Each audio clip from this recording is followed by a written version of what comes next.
Welcome back to the Holler. I'm Jackson. Not much has changed since we last spoke.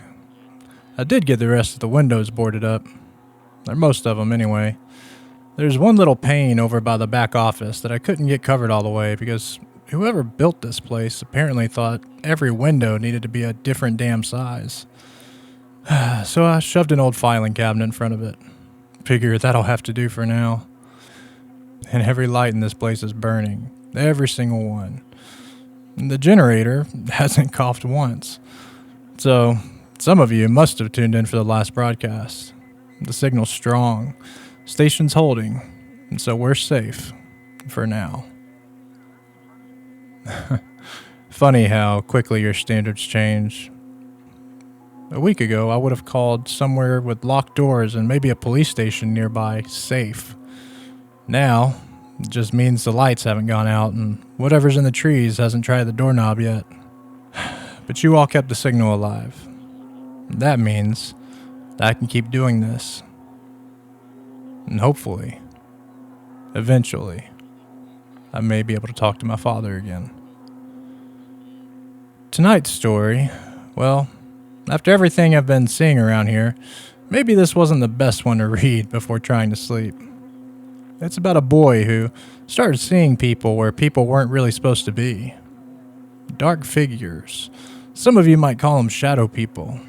Standing behind walls, at the end of hallways, across the street, watching him. At first, he thought blinking made them disappear. Then he learned something worse.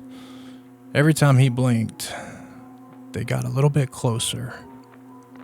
And once a year, on his birthday, they came in numbers, standing outside his house, watching his bedroom window, waiting for his eyes to finally close.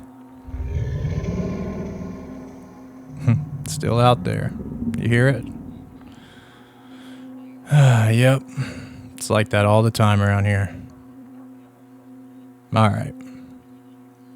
Lights are on. Signal's good. So let's keep it that way. This is broadcast 15 of the Midnight Holler, and tonight's story is called Every Time I Blink, They Move Closer. And maybe don't listen to this one with the lights off. Actually, just keep every damn light you got. Oh, and try not to blink.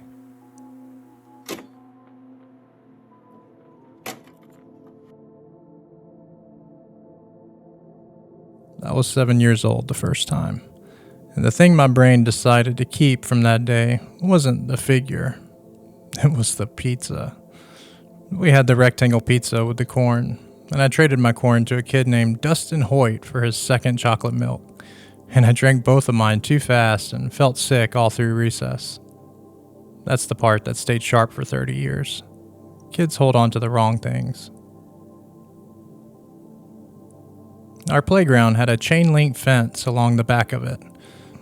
Past the fence was a drainage ditch that ran full and brown whenever it rained. And past the ditch was a stand of scrub trees that went on until it hit somebody's back fence 3 streets over. In the fall, you could see pretty far into those trees, bare enough to make out the shape of things. And that's where it was standing. I thought it was a man. Somebody's dad, or one of the guys who came to cut the ball field. It was tall, taller than my father, standing back from the ditch where the ground stayed soft. I remember trying to figure out what he was wearing, because I couldn't see any of it. No jeans, no collar, no hands. He was black from the top of his head to the ground, completely, the way a shape is black when a teacher cuts it out of construction paper and holds it up in front of the window. There was nothing on him to look at.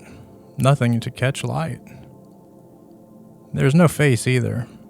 Where a face should have gone, there were 2 small red points, dim, low, about as bright as the standby light on a VCR across the dark living room. They were about where eyes go. They were pointed at the playground. He wasn't doing anything. Not walking, not smoking, not waiting on somebody. Just standing in the trees, upright and square, facing us. I said, "Who's that?" And Dustin said, "Who's what?" in the bored way kids say it when they don't intend to actually look. The wind came across the ball field right then and lifted a lot of the infield dust with it, and I closed my eyes. Not for long, maybe half a second, maybe. But long enough that when I opened them again, they were watering, and I had to wipe them on my sleeve. The trees were just trees. I stood at that fence with my fingers hooked in the links until Mrs. Fontaine blew the whistle, and I couldn't decide whether I'd made it up. It's just a thing about being 7 years old. You don't have a settled sense yet of what your own eyes are worth. Grown-ups had already corrected me about 100 things I'd been sure of by that point. It seemed just as likely that I'd seen a man walk into the trees as it did that I'd seen anything else. I told my mom that night. She was folding laundry on the couch with the news on, and I told her there was a man in the trees behind the school with red eyes and no face on him, and I remember the exact way the folding stopped. She didn't laugh. She didn't do the thing where a parent says, "Oh, really?" in a voice that means they're not really listening. She set the towel down in her lap and asked me to say it again. And then she asked how far away he was. And then she asked if he came any closer. That last question sat funny with me even then. I said no. She said it was probably a man walking his dog and that the sun does things through the trees. And then she said I needed a bath. I woke up sometime later that night, the way you do at that age, thirsty and confused about which direction the door was. My mother was standing in my room. She had 2 fingers on the blinds, holding them apart maybe an inch, looking out at the front yard.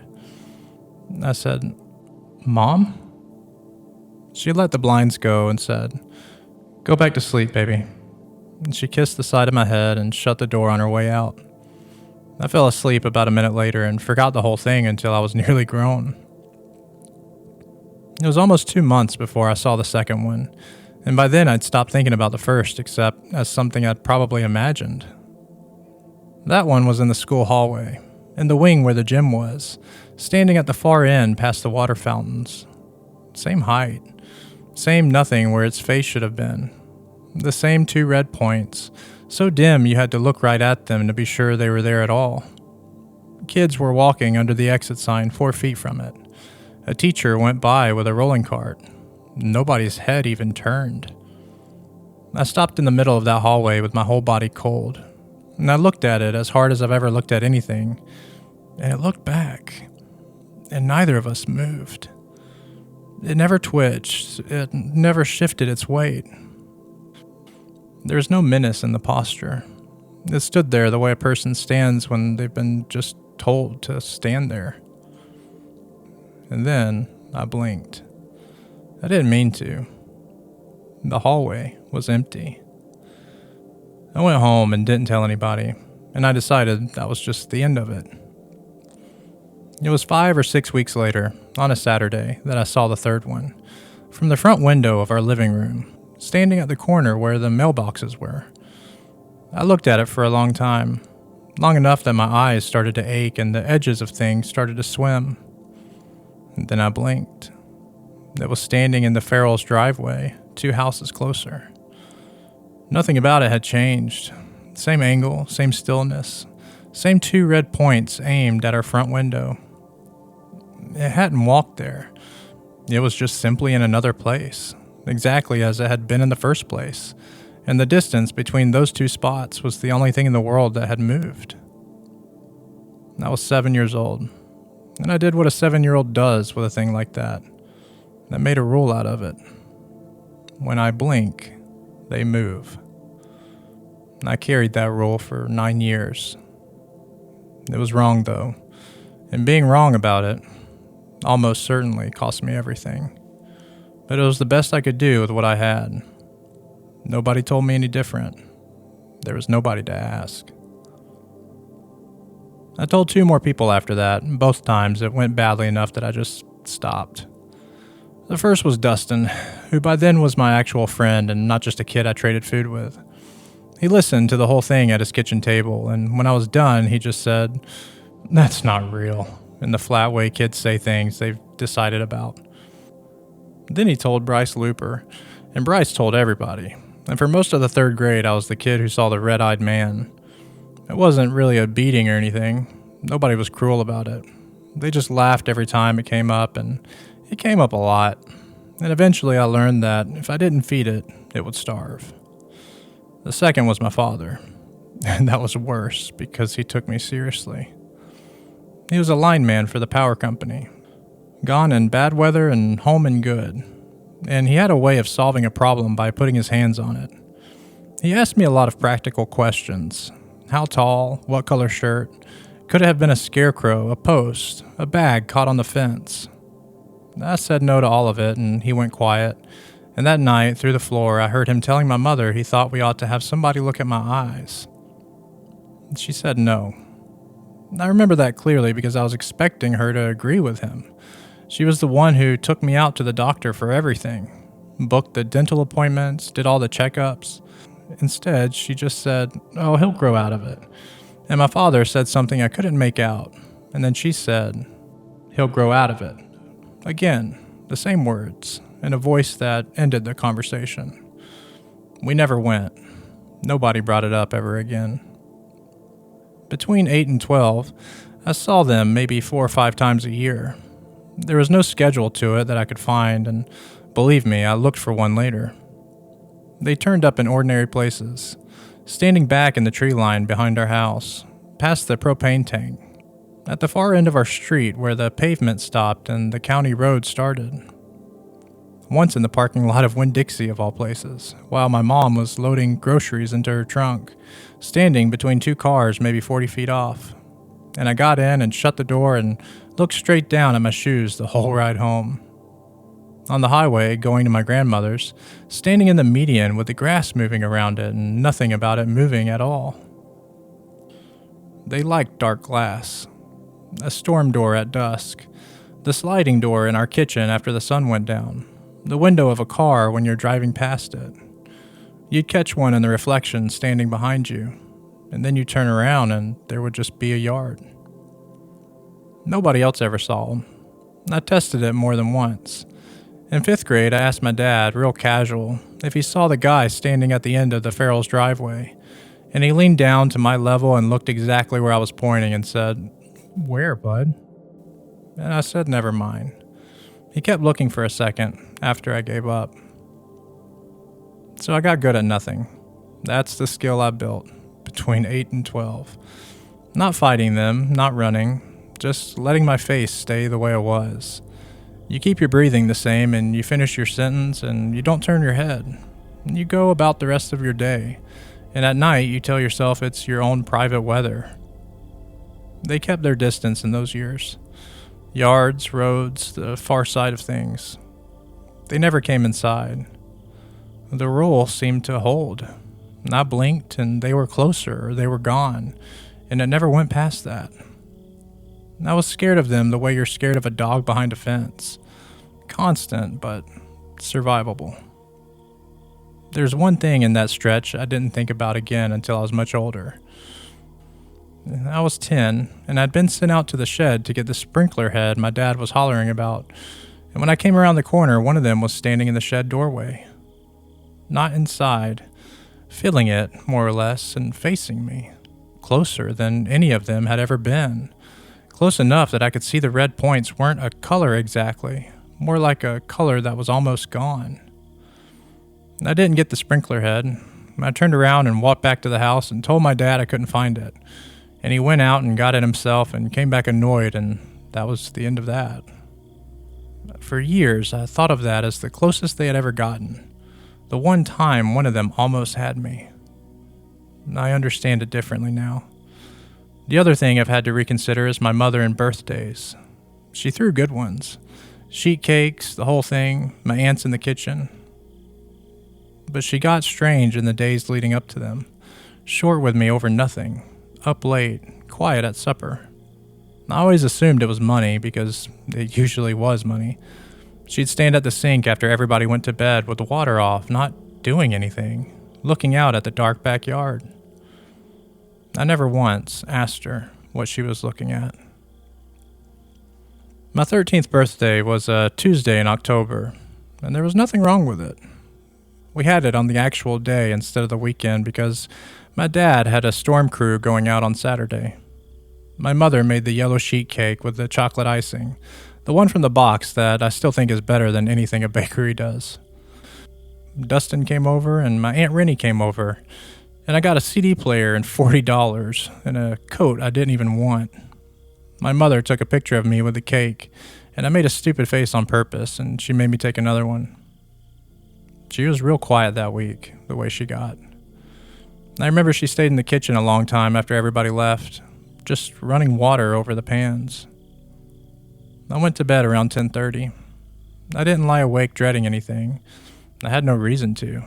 Whatever was going to happen that night had never happened before, and I went to sleep like a kid who got a CD player for his birthday.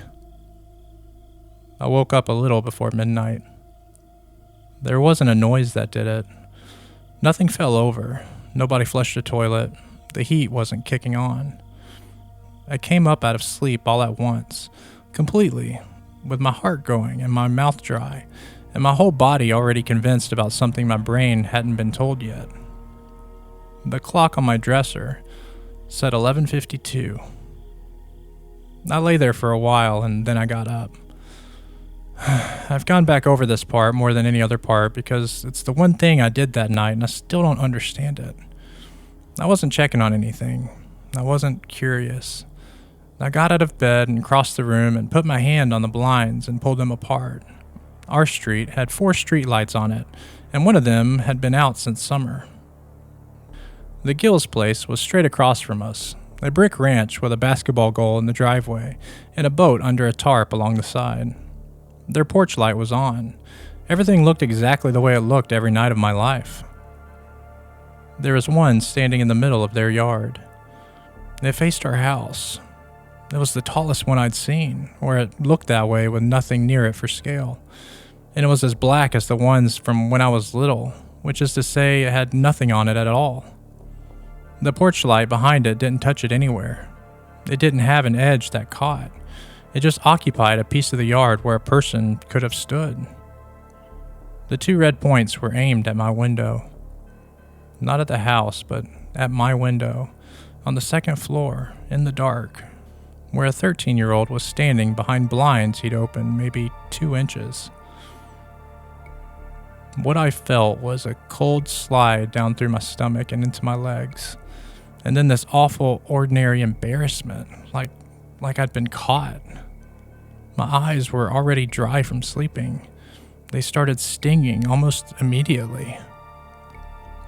I blinked, and it was at the mailbox. Ours, not the Gills, our mailbox, at the end of our driveway, maybe 30 feet from the front of our house. It had crossed the whole road, and it had crossed it without even crossing it, standing in the new place exactly the way it had been standing in the old one. Same posture, same angle, aimed up at me. I didn't move. I've heard people say they froze, and I always thought that was a figure of speech until that night. My hands stayed where they were on the blinds. I could feel my pulse in the sides of my neck. I made myself hold my eyes open until the whole window started to shimmer and my vision went soft at the edges. And then my body took the blink away from me, the way it always does eventually. There were suddenly 2 of them. The second one was at the curb, in front of the Gills' property, standing where a person would sit waiting for a ride. It faced me too.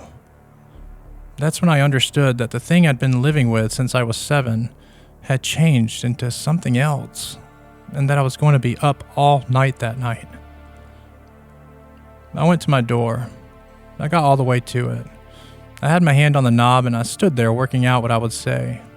And every version of it ended with my parents in my room at midnight, looking out a window at an empty yard, and my father's face doing what it did when he was worried about me and trying not to show it, and my mother saying, "Oh, he'll just grow out of it."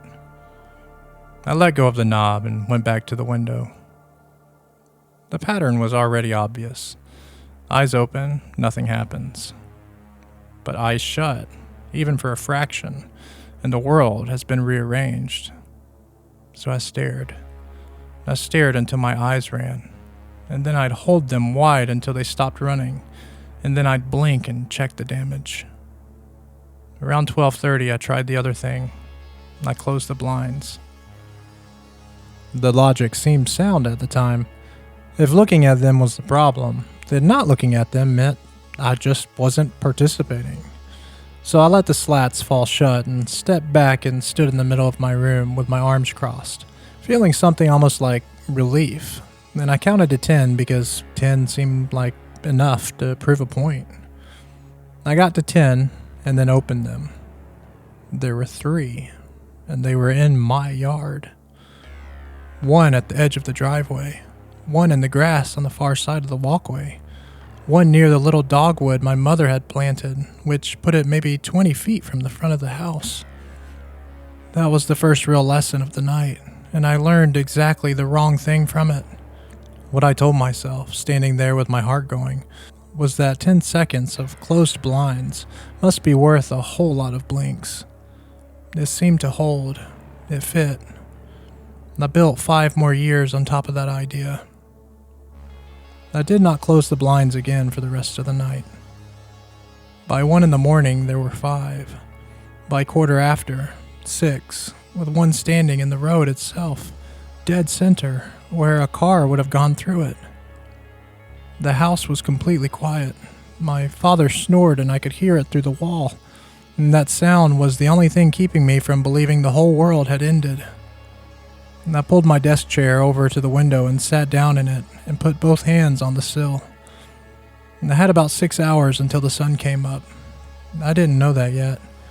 I didn't know anything except that I couldn't sleep, and that I was 13, and that my eyes were already burning. The first thing I learned in that chair was how long I could go. I started counting because counting gave me something to do with the part of my brain that wanted to scream. 1, 2, 3, all the way up, and when my eyes finally forced it, I'd blink and start over. My best that night was around 40. Most of the time it was closer to 25, and below 15 if I'd just blinked, because a blink makes you want another one the same way one yawn brings the next. Then I did the math because I was 13 and I thought maybe it would help. I counted the distance in between the blinks, I mean. The dogwood to the porch steps looked like it had taken 3. The steps to the front of the house, maybe 2. My window was above the front door, so call it 11 or 12 blinks between the nearest one and directly under me. And at 25 seconds, a blink. That was 5 minutes. So call it 11 or 12 blinks between the nearest one and directly under me. And at 25 seconds a blink, that was 5 minutes. I sat in a desk chair in the dark and worked out that I had about 5 minutes. It didn't happen that way. They were never in any hurry, and I had no way of knowing that. All I had was this number that I conceived in my head, but I carried it in my chest for the next hour. More of them showed up over that hour. I never once saw an arrival. There would be 6, and then I'd blink, and there'd be 7. And the 7th would be standing near the Gill's boat like it had just been there since the boat was bought. I tried the alternating thing around 2 o'clock. I don't remember deciding on it. I put my palm over my right eye and blinked the left one, and it worked. It seemed to work, which is to say nothing changed. So I did it again the other way, and again back and forth, palm on one eye and blinked the other, and for a stretch of maybe 10 minutes I sat there in my room at 2 in the morning doing this ridiculous thing with my hands and feeling something I can only call happy. I had beaten it. I was going to be able to explain this to somebody someday. Then the one by the mailbox was standing on the walkway. I don't know when. There wasn't a moment. I was just covering and blinking, uncovering, and at some point the 2 of them must have overlapped by a hair I couldn't feel, and that was all it took. Later, when I understood a little more, I realized the palm was probably the whole problem to begin with. That night, I just thought I'd been sloppy. So I quit the hand trick. I put both palms flat on the sill and just stared, and the giddy feeling drained out and left me with a stomachache. Sometime after that, my eyes started running for real. The dry kind, where they overproduce because you've been holding them open past what they'll take. It fogs everything, and you have to wipe with your sleeve, and wiping means closing them, and closing them means you're paying.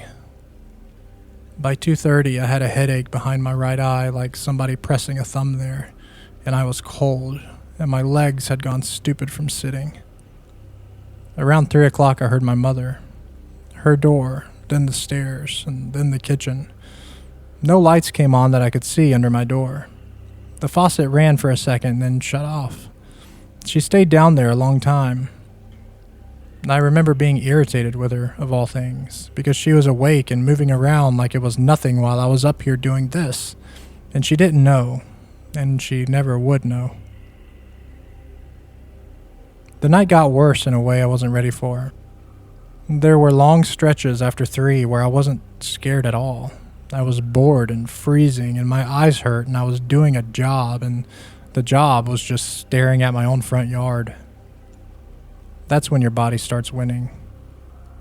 My eyelids began doing something new, a fluttering I couldn't stop, like they were trying to blink without permission. My head got heavy, in a way that had nothing to do with sleepiness as I'd ever known it. It just wanted to go down. I'd catch it and lift it, and 30 seconds later it would be going down again. I don't know what time the first one happened. My head dropped, and I brought it up fast with my heart already going, and the whole shape of the yard was different. They were on the grass. All of them, 7 or 8, spread across our lawn in no particular pattern, just the nearest one maybe 15 feet from the porch.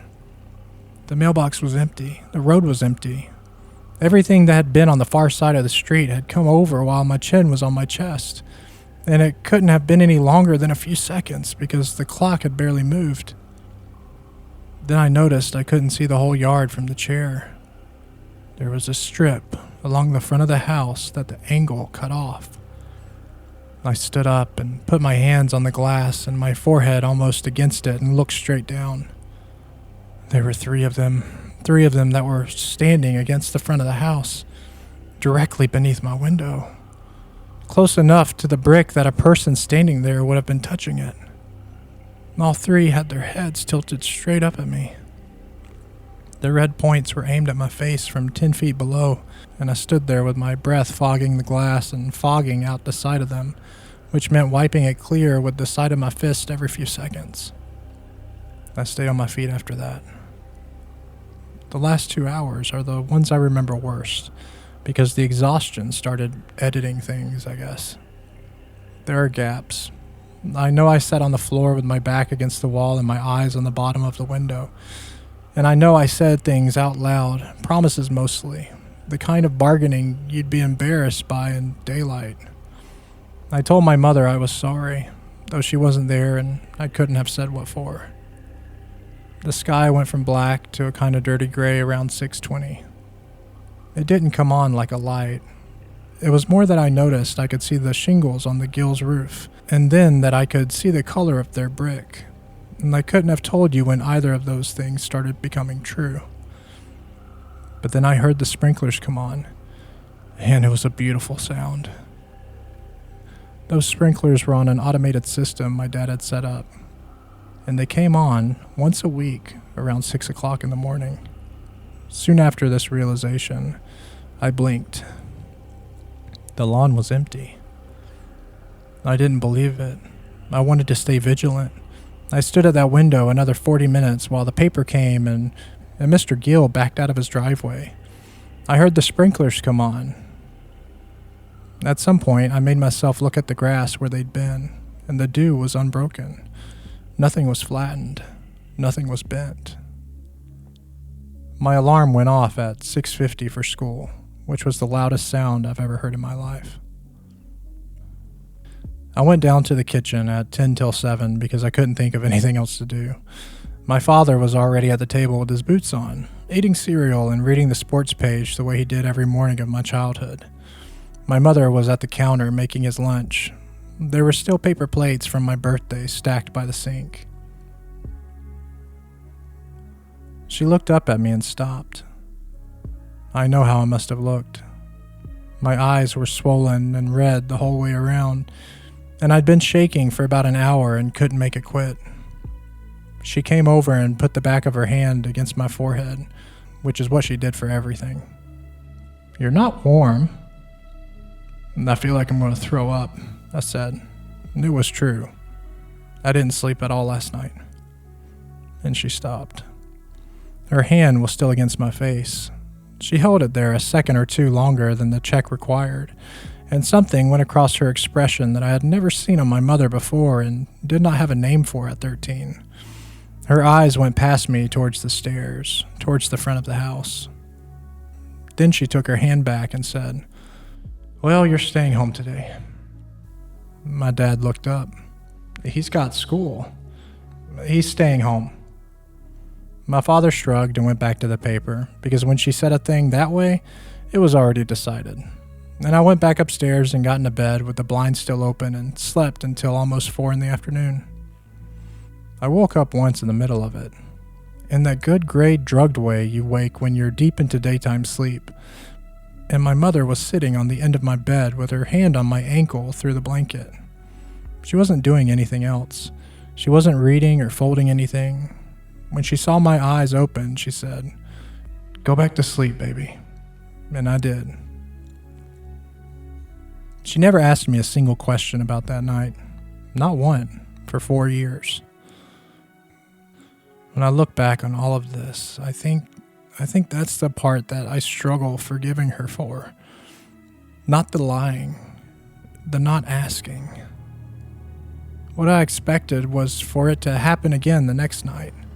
I sat up until 1 in the morning with my back against the headboard and the lamp on, and the yard stayed a yard, and eventually I fell asleep sitting up and woke with a crick in my neck and the sun out.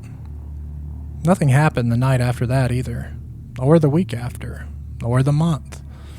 I saw one in November at the edge of the tree line behind our house while I was taking the garbage out, and it scared me so bad I dropped the bag. Same as always, one figure far off, but gone when I blinked. Whatever had come to my window in October had gone back to being the thing I'd lived with since 2nd grade. So I did what any kid would do. I explained it away. I decided I'd had some kind of nightmare I'd walked around inside of. I'd heard of night terrors from a special they ran on TV.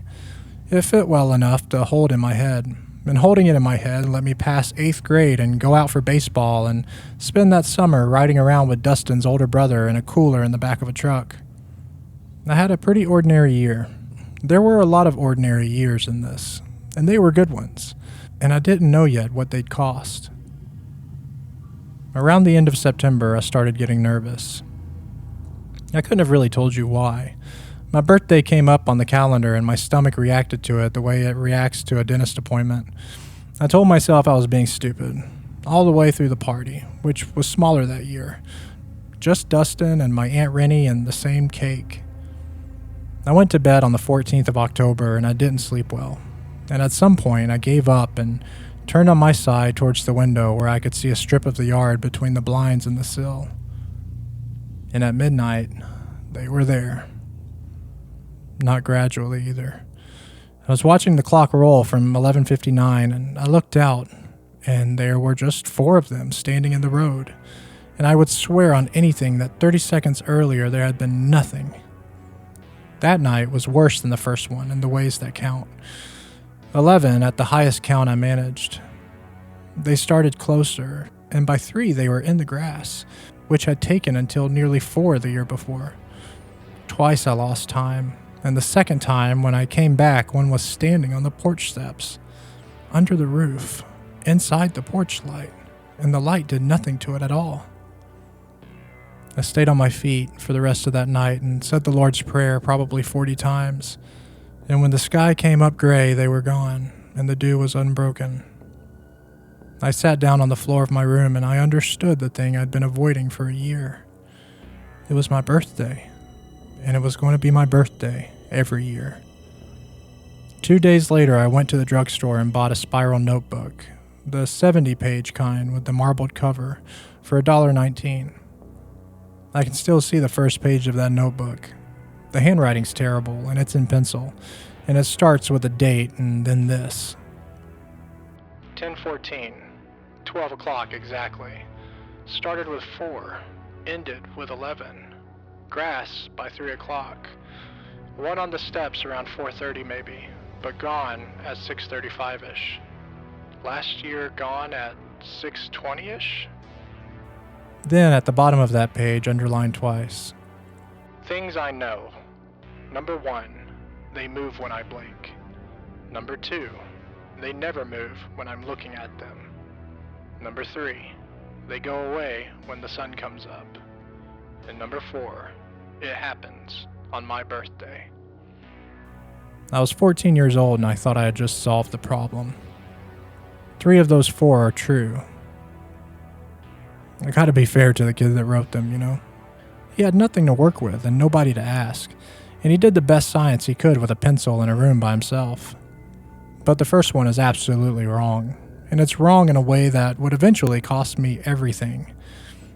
And I sat there looking at that list, feeling like I had accomplished something. There's one more thing from that fall. It was a Saturday, a week or 2 after, and my mother was at the sink and I was drying, and I asked her, casual, the way you ask a thing you've been working up to for days, whether she ever saw anybody outside at night, people standing out in the yard or the road. She had a glass in her hand and she set it down on the counter instead of in the rack. What people? She said it too fast. Then she did something with her face, a kind of resetting, and picked the glass back up. Cars turn around in the cul-de-sac sometimes, she said. Kids, it's nothing. I said okay. She was quiet for a minute, scrubbing at something that was already clean, and then she asked, without turning around, "You'd tell me if you were scared of something, wouldn't you?" It wasn't really shaped like a question, so I just said yeah. We both went back to the dishes. I've spent a large part of my adult life inside those 30 seconds, wondering what would have happened if either one of us had been a little bit braver. I spent most of that next year getting ready, which sounds more impressive than it was. Mostly it meant thinking about October during algebra. I tried research first. Our library had 2 computers on a dial-up line, and I burned through a lot of 45-minute blocks, typing up things like black figures and red eyes into search engines that don't even exist anymore. Message boards mostly, full of people describing a tall, dark man in a hat who stood over them while they couldn't move. Everybody in the replies saying the same thing about sleep paralysis, and then explaining it well enough that for about a week, I kind of got my hopes up.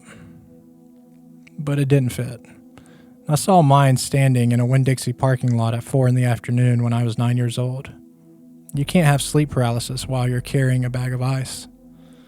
So I quit looking for an answer, and I started on the only problem I could do anything about, which was staying awake. What I put together by the time I turned 15 came to about $11 and a teenager's idea of preparation, and most of it was just junk. The one thing that genuinely worked was sleeping in the day. I'd been running a fake stomach thing for 2 days beforehand, so it wasn't really suspicious, and I slept from 9 in the morning until 4 in the afternoon with the curtains taped shut. That was the single most useful thing I ever figured out. The rest was coffee I hated, with 1/3 of a cup of sugar in it, 3 Mountain Dews cold on the windowsill, a Ziploc of ice in a bowl, peanut butter and crackers, a digital watch with an hourly chime worn on my wrist instead of left in the desk, and push-ups on the floor by the window where I could keep my face towards the glass the whole time. And 2 flashlights, because the year before I had a thought I couldn't shake about what would happen if the power went out. The first several hours went better than any night before it, which is a strange thing to say about the worst night of a year.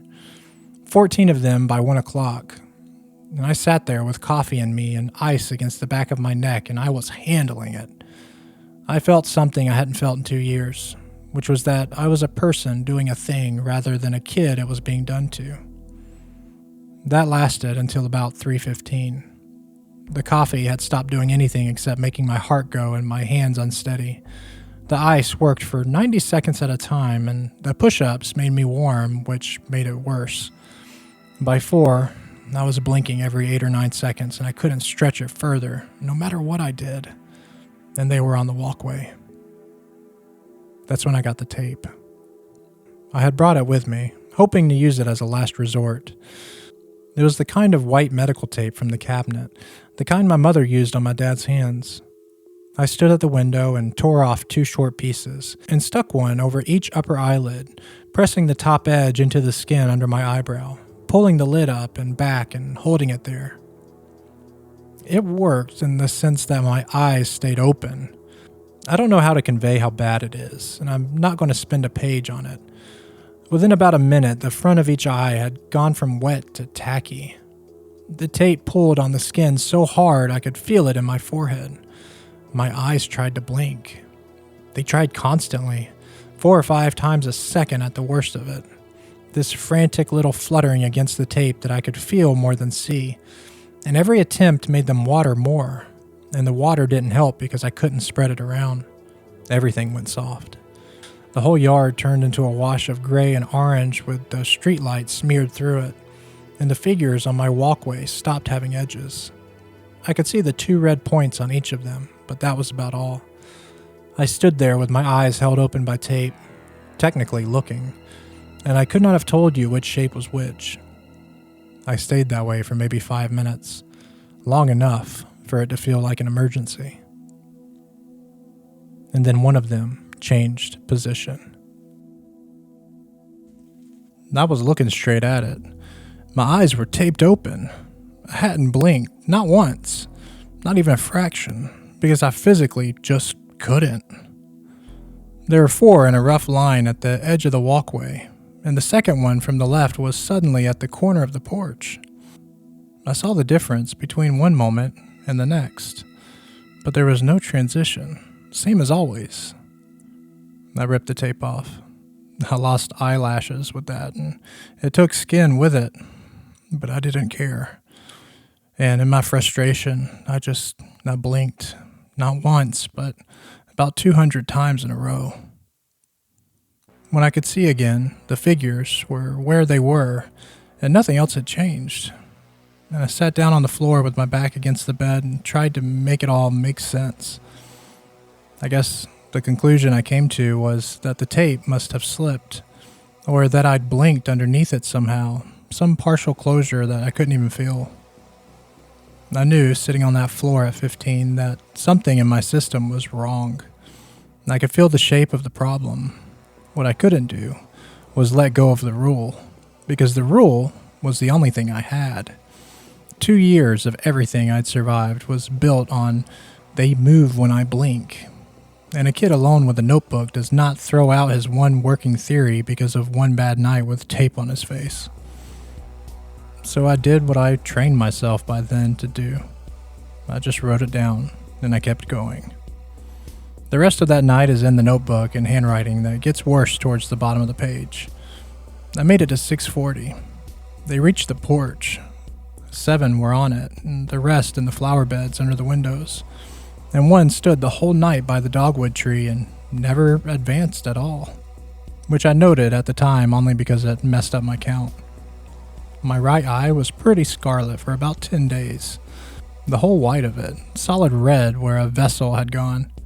I told my parents that I got hit with a wet towel horsing around in the locker room. My dad believed it. He believes everything.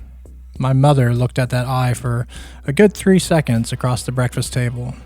And then she looked back down at what she was doing and said, "Make sure you put a cold rag on it." The last thing on that page in the notebook, under the times and the counts, is a line that I wrote sometime after 4 in the morning on October 15th. It's pressed hard enough into the paper that you can read it on the next page clearly. It says, "Eyes taped open. One moved anyway. How?" I underlined the word how 3 times. It took me a year to understand what I'd written down and why. 16 was a pretty good year for everything, except this. I got my license in March. I worked Friday and Saturday nights bagging at the same Winn-Dixie where I'd seen one when I was 9, which I thought was pretty funny in a way that I couldn't really explain to anybody. I went out with a girl named Kayla Bordeaux for about 4 months. My friends had figured out by then that I got weird every October, and they decided some girl must have dumped me on my birthday in middle school. I just let them have it. It was easier than anything true. The birthday itself went the way they went. 19 of them, my best count. But there was a new thing that year. And the new thing was that at 4 in the morning, one of them was standing in my bedroom doorway, feeling it the way the one in the shed had years before, facing me from about 12 feet away with the dark hall behind it. I put my back against the window and kept my eyes on it until sunrise, and it never so much as leaned. It terrified me. How did it even get inside the house? I added a line to my rules about how they could get inside now, and I figured that that was the change for the year, and I went on with my life. Then, about 3 weeks later, on a Thursday in November, I got up at 2 in the morning to get water. I opened my door, and there was one at the end of the upstairs hallway. It was standing between the linen closet and the stairs, facing my way. The nightlight that my mother kept plugged in at the baseboard put a little orange on the carpet, and the figure took up the space above it without any of the light reaching it, like always. Nothing about that night was a birthday. That was the first time that the calendar broke. I stood in my doorway trying to decide what to do, which mostly meant just standing still. And while I was standing there, the bathroom door opened and my father came out. He was in his underwear and a t-shirt, half asleep, scratching the back of his head. He came down the hall towards his bedroom and he passed within about 2 feet of the thing. Close enough that if it had been a person, he would have said, "Excuse me." He didn't slow down. He didn't even look. His face didn't do anything at all. He saw me standing in my doorway and said, "Get some sleep, bud," and went to his room and shut the door. And I just stood there. I stood there for another half hour. It didn't move. I went back in my room and just drank out the bathroom tap in the morning. After that, they just came inside whenever they felt like it. The kitchen at night, the bottom of the stairs, once in the garage while I was getting my bike out, standing between the deep freeze and the wall. They never came at me. On ordinary nights, they'd stand in a room and I'd leave the room, and that was the whole event. They didn't need to do anything else. They made their point. The thing that started eating at me that winter wasn't the figures. It was really my mother. She turned on lights. That's how it started coming into focus for me. She had always been the one who hollered about the electric bill, and that year she began leaving the hall light burning all night, and the lamp in the living room too, and the one over the stove. My dad complained about it twice, and she told him to leave it alone, and he did. She stopped sleeping. I'd hear her downstairs at 2 or at 3, moving around, the TV on low. Twice that year, I woke up and she was standing in my bedroom with 2 fingers in the blinds, exactly the way she'd been standing there when I was 7. And both times she said the same thing she said when I was 7 and then just went back to bed. And there was the night in the living room, which is the one that I couldn't really get past. It was a Tuesday in February. I was on the couch with a bowl of cereal. There was one standing in the corner behind my father's recliner, where the bookshelf met the wall. And I'd been sitting there 20 minutes just looking at it, because by then that's what my life turned into. My mother came through with a laundry basket on her hip. She walked the length of the room and passed maybe 4 feet from it, and she didn't even look. What I mean by that is that she didn't really look in a way that took effort. Her head stayed level and her eyes stayed on the hallway door, and there was something set about her jaw, the way you get when you're carrying something heavy and you've decided not to put it down until you get to where you're going. At the door, she stopped. She shifted the basket, and then She reached back without turning around and flipped on the overhead light that was in the room. The big one nobody ever used because it was too bright. "That's better," she said. "Don't you think? You'll ruin your eyes." And then she went on down the hall. I sat there with the cereal going soft. When I looked back at the corner, the figure was still there, in full light, with the ceiling fixture blazing 4 feet over its head and not one bit of that light landing on it. She hadn't been confused, but she also didn't glance through it the way my father had. My father's face was empty. Hers was not empty. Hers was the face of somebody walking past a dog that clearly wasn't theirs. I didn't ask her. Part of it was that I'd been keeping this alone for 9 years and had no practice at telling anybody. Part of it was that I was 16 and furious with her in a low, formless way that I couldn't really have justified. The biggest part is that I was just scared of what she'd say. And as long as I hadn't asked, there was still a version where she was just a tired woman turning on lights. The whole thing came apart in March. The rule, I mean. It was around 11 o'clock at night and I was in my doorway again, and there was one at the end of the hall at the same spot. And by then I had a routine for it, which was standing there looking at it and waiting to see who got bored first. My parents' bedroom door was on the left and light was coming out from under it, and I heard my mother say something to my dad. I couldn't make it out. I turned my head to hear it a little bit better. That's it. I turned my head maybe 30 degrees to the left and looked at the strip of light under their door. I didn't even blink. I've gone over this 1,000 times in my head. I'm very certain of this. My eyes were open the entire time. My vision never went dark. I was looking at a lit door frame the whole 2 seconds. And when I turned back, it was next to the bathroom door.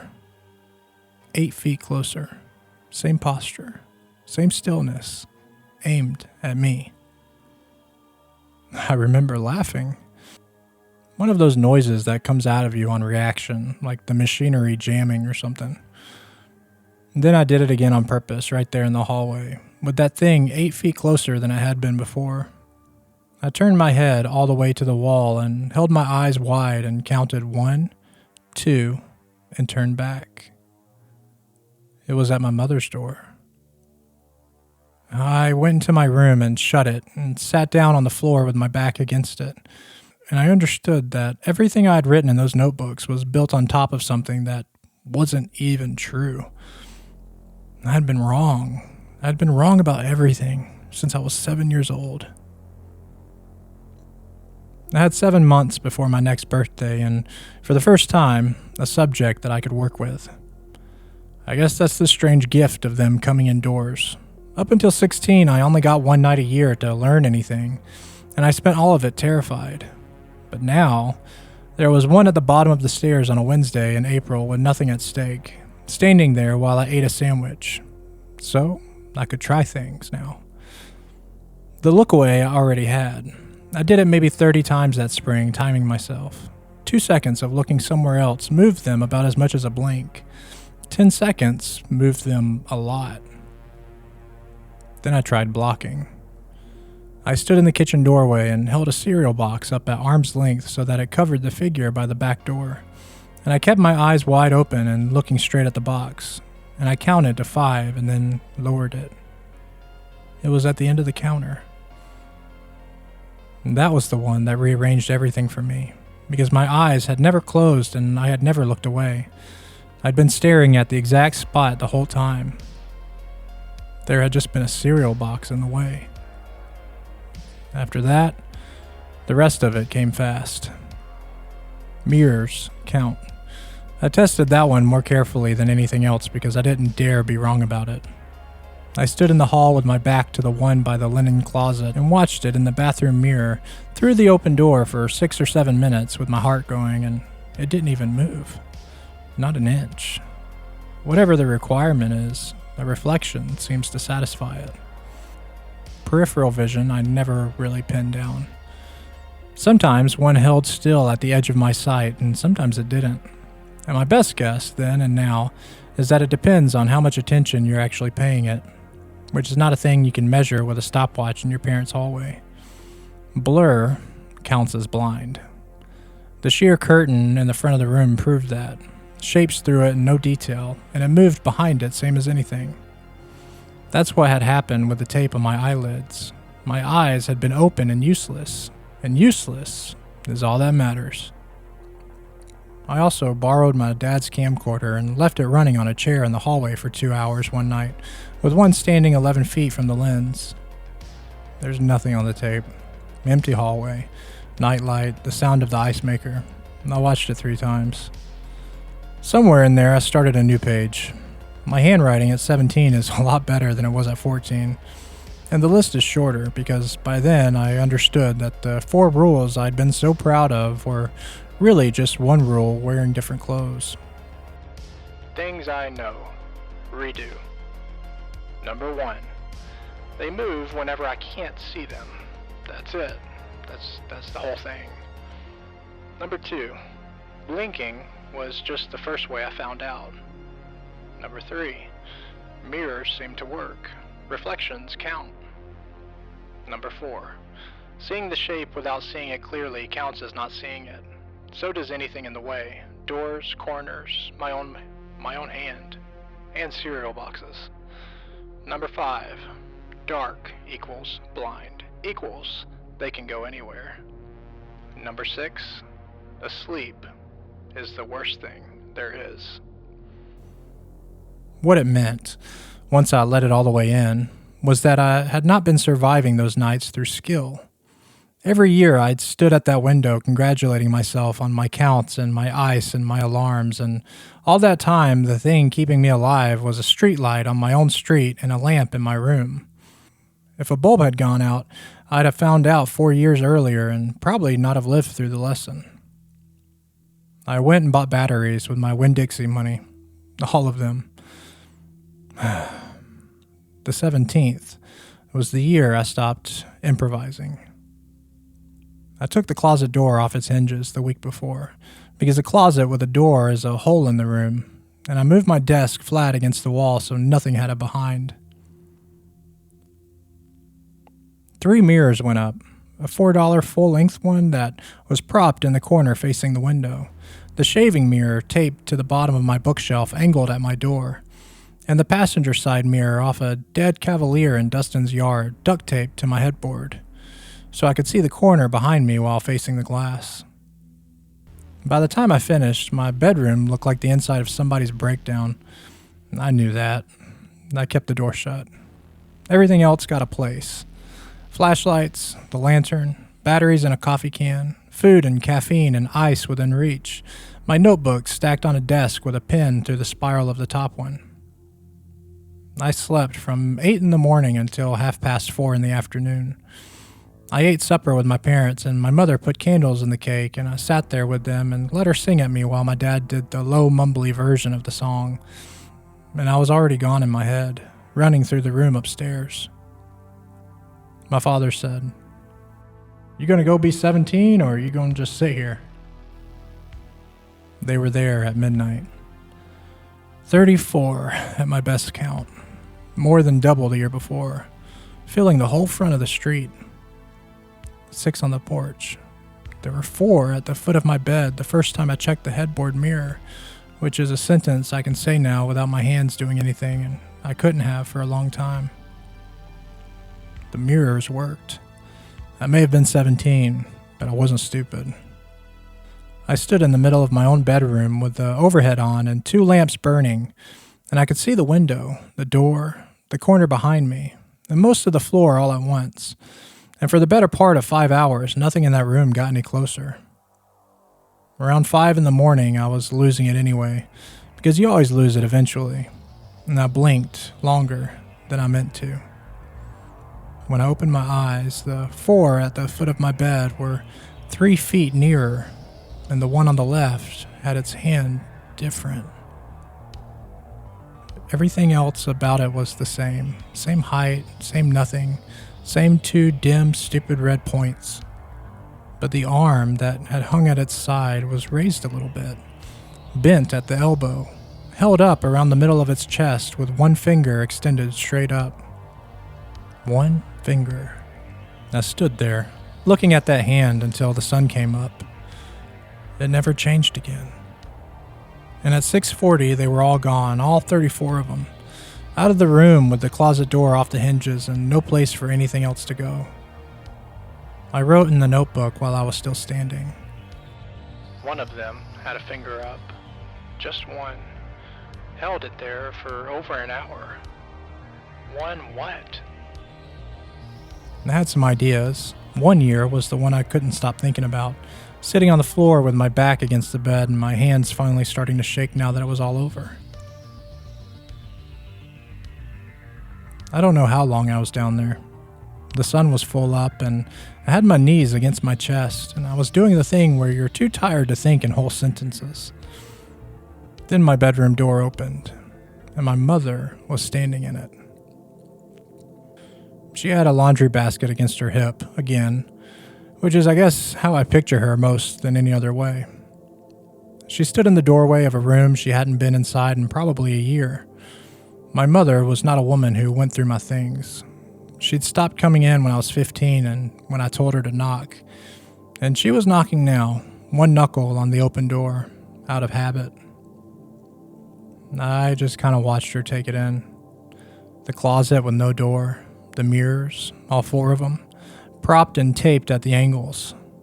The thermos and the empty bottles and the coffee can of batteries and the bowl of melted ice. 3 spiral notebooks on the desk. The lantern and both flashlights. The roll of white medical tape that had been sitting on my windowsill for 2 years like a thing I might need again. Any other mother walks into that room and asks what in the world is going on in here. But mine looked at all of it for about 4 seconds. Then she looked past me, at the window, and her face changed. It changed in a way that I'd only seen once before, on a morning when I was 13 and told her I hadn't slept. She just said, "How close did they get this time?" I didn't say anything. Some of it was that I'd been awake for 26 hours and my brain was running half a second behind the room. Most of it, though, was that a thing I'd carried by myself since 2nd grade had just been picked up by somebody else, and my body did not know what to do with the weight coming off. The silence, though. The silence went on too long. I watched her hear herself. "Nothing," she said. "I didn't. You need to sleep. You look terrible." She shifted the blanket and turned to go. I got up off the floor too fast and my legs weren't ready, and I put my hand on the desk and knocked all 3 notebooks off of it, and my voice came out much louder than I intended it to. "Don't." She stopped in the hall. "Don't do that," I said. "Don't walk off. You said this time. This time. That means you know there's other times." "I'm going to put this in the wash, Mom." She stood there with her back to me for a long moment. Then she came back in and set the basket down on the floor and sat on the end of my bed. And she still wouldn't even look at me. She looked at the carpet in front of her feet. "How long?" I said. "Nothing." "How long have you known?" "Don't holler at me." "I'm not hollering." I was hollering. 9 years. Do you know what I've been doing in here for 9 years? Do you know what last night was?" "I know something about it." "What does that mean?" "It means I know something about it and not everything about it." Her voice went up and came right back down, and she pressed her hands flat on her knees. "You make it sound like I've got a book somewhere. I don't know what they are. I want you to hear me say that. I genuinely don't know what they are. But you know they're real." She didn't answer that for a minute. When she did, it came out very quietly. "Yes." I sat down on the floor because standing was becoming a problem. My hands had started shaking again. "You've seen them too," I said. "Not like..." She stopped, and then started again. Not in the way that you do. Sometimes there's something in a room and I know better than to turn around. That's most of it. Twice I've seen one plane. When? Once when you were in the second grade. She rubbed her thumb along the seam of her jeans, back and forth. Out front. You'd come home and told me about a man in the trees, and I said what mothers say, you know. And that night I got up and looked out your window, and there was one at the end of the driveway. I could hear my own pulse, my own heartbeat. And the other time? She shook her head. Not as a refusal, exactly. More like she'd decided that one wasn't for me. How long have you known? I said again. That's the question. How long? Since the beginning. Since I was 7? She looked up at me then, finally, and her eyes were red and her chin was doing something she couldn't stop. From the beginning, she said. From before that. From the start of you. There's a version of me who asked a better question next. What I actually said at 17, on 4 hours of sleep in 2 days, was, so you just let it happen? You just let me sit up here? That's not fair. Every year. Every single year. That's not fair, Daniel. Every year. Every single year on my birthday. And you'd make the cake and sing the song and then just go to bed. Don't. You knew. You knew and you never even asked me. You never asked me one time. Not once. You never asked me one time what was wrong with me. She stood up.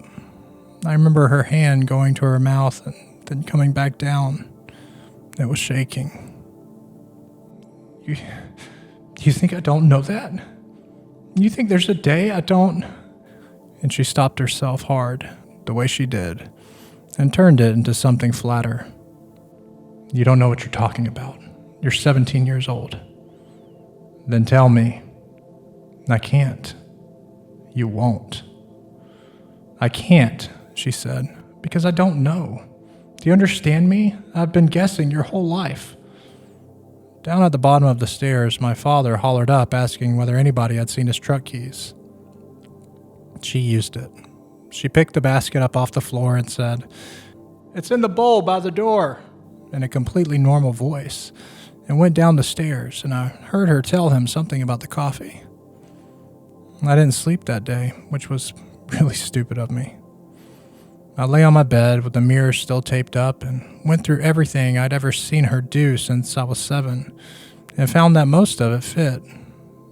And that's a bad thing to do to yourself on no sleep. The next 2 weeks were the worst stretch my mother and I ever had. I tried 3 more times, and each time she got further away from me. And the last time she said, "I'm not going to talk about this with you," in a voice I'd never heard her use, and left the room, and I put my fist into the doorframe hard enough to split 2 knuckles. And I said a thing to her near the end of that stretch that I would give a great deal to take back. I told her she'd rather think I was just crazy. And I called her something that you never call your mother. She didn't cry, and she didn't yell. She went into her bedroom and shut the door, and my father found me in the kitchen 20 minutes later and asked me what the hell I said to my mother. And I told him nothing, and then he let it go, because he didn't want to know. My father had spent 17 years carefully not wanting to know anything. So I just quit asking her, and that's what pushed me to the rest of it.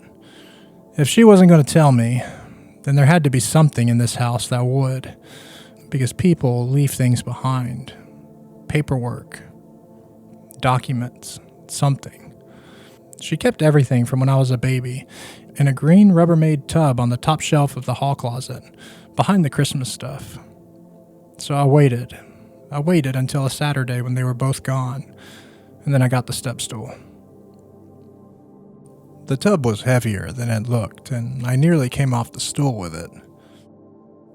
I took it into the living room and sat on the floor, and then I went through it, all of it.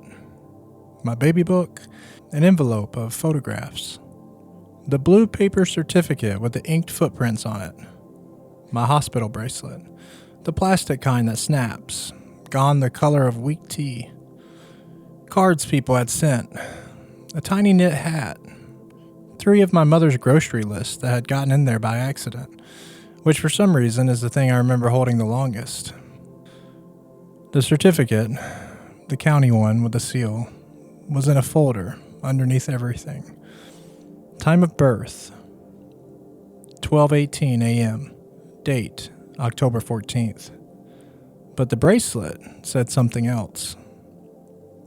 Typed small on a strip of paper under the plastic, my mother's last name and a number, and then 11:51 p.m., 10:13, October 13th. I read those 2 things about 9 times each.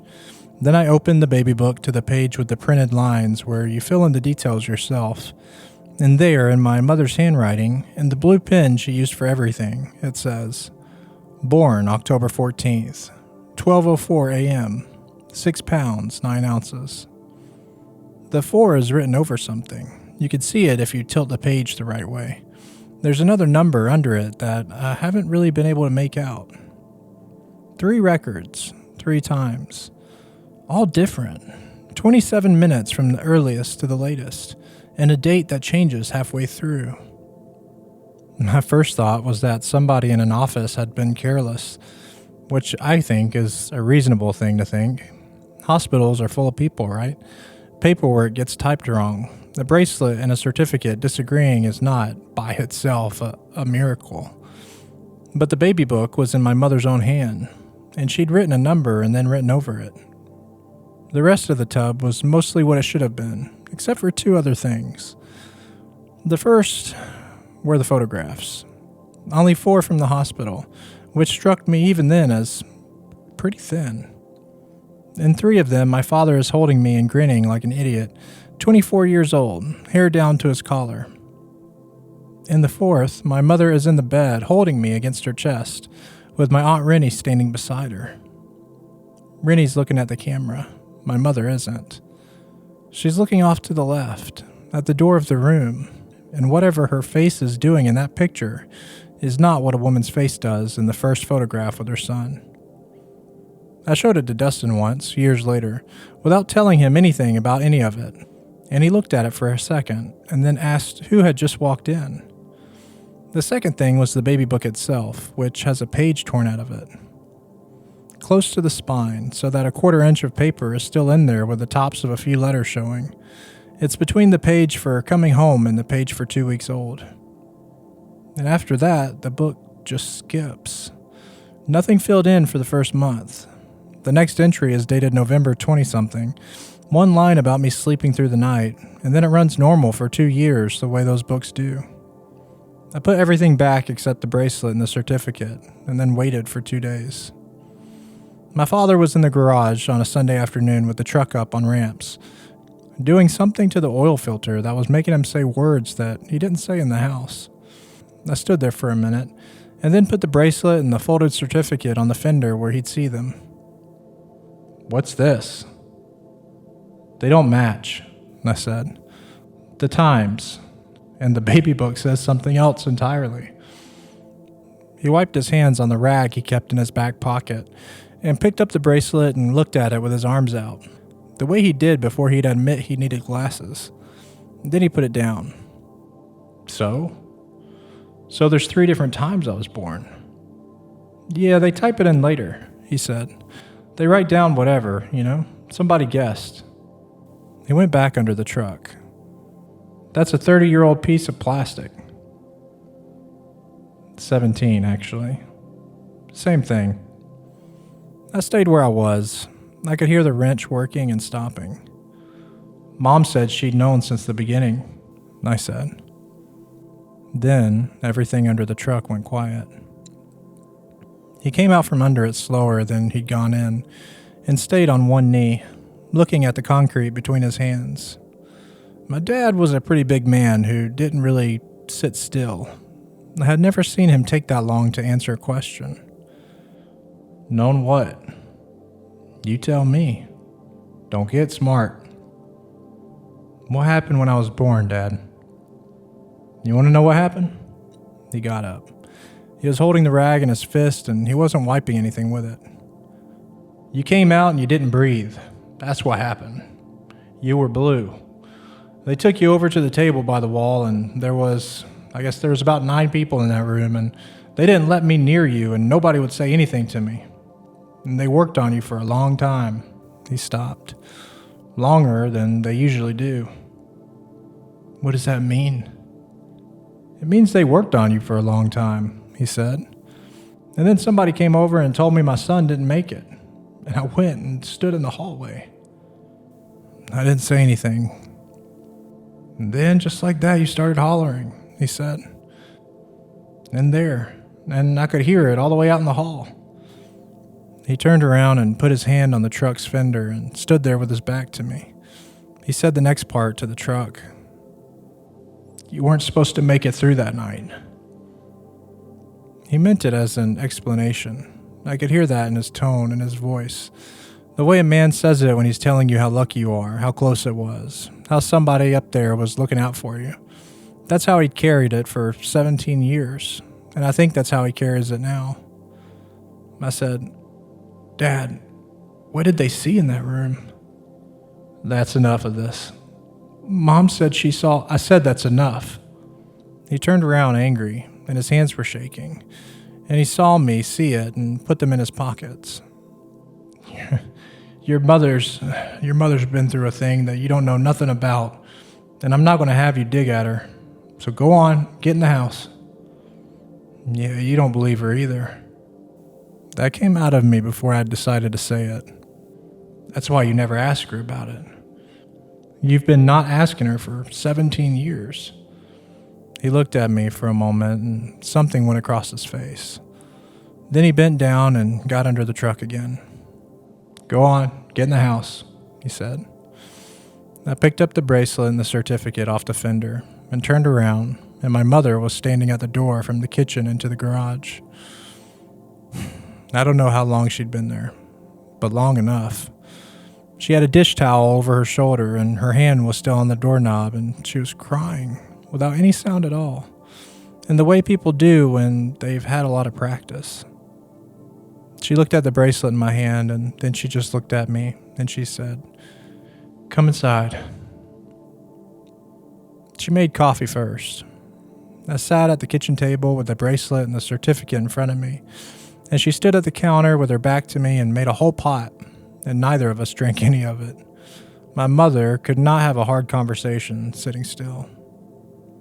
When she finally sat down, she put her hands flat on the table and looked at them. "I don't remember all of it," she said. I guess I need to say that first, because you're going to think I'm holding back, and I just need to tell you that part of it's just gone. They gave me things. I was 22. Okay. It was a long night before any of it. 26 hours. Your daddy went and got a hamburger at one point, and I've never let him forget it. She almost smiled, and it fell apart on her. I'm telling it wrong. Just tell it, Mom. You came out and you didn't do anything, she said. You were blue and you were limp, and they took you off of me and over to that table against the wall, and there was a bunch of them around you, and I couldn't see anything but backs. She stopped. She turned her coffee cup a quarter turn. And then it got quiet. Quiet how? Not like people hushed. She was quiet a second herself, working at it. You know when you're driving and you go in a tunnel and your ears do that thing? Like that. There's a machine going, and then there wasn't. I could see the woman's mouth moving at the table and nothing coming out of it. They kept working, all of them. It was like watching it on a TV with the sound off. She rubbed her thumb across her knuckles, and the light went funny. The corners went out first. There was a light right over me, and it stayed on, but it stopped reaching anything. Everything past about 4 feet from me was gone dark. I didn't say anything. I had my hands under the table because they'd started up again. And that's when I saw them standing along the wall, she said. How many? I counted. That's the thing I can't really explain to you, why I would count, but I did. I got to 6 and quit. There were more than 6. And they were behind the table where you were. And there was one closer in, between me and the door, and it was... She stopped for a long time on that one. It was looking at me, she said. Not at you. All the rest of them were turned towards the table, and that one was looking at me. Did anybody else? Nobody. A nurse walked right by it. Right by. She was carrying something, a tray or a pack of something, and she went by it close enough to touch it, and she never even turned her head. My mother looked up at me then. That's how I knew what it was later. When you came home from school and told me about a man in the trees, because you said nobody else looked at him.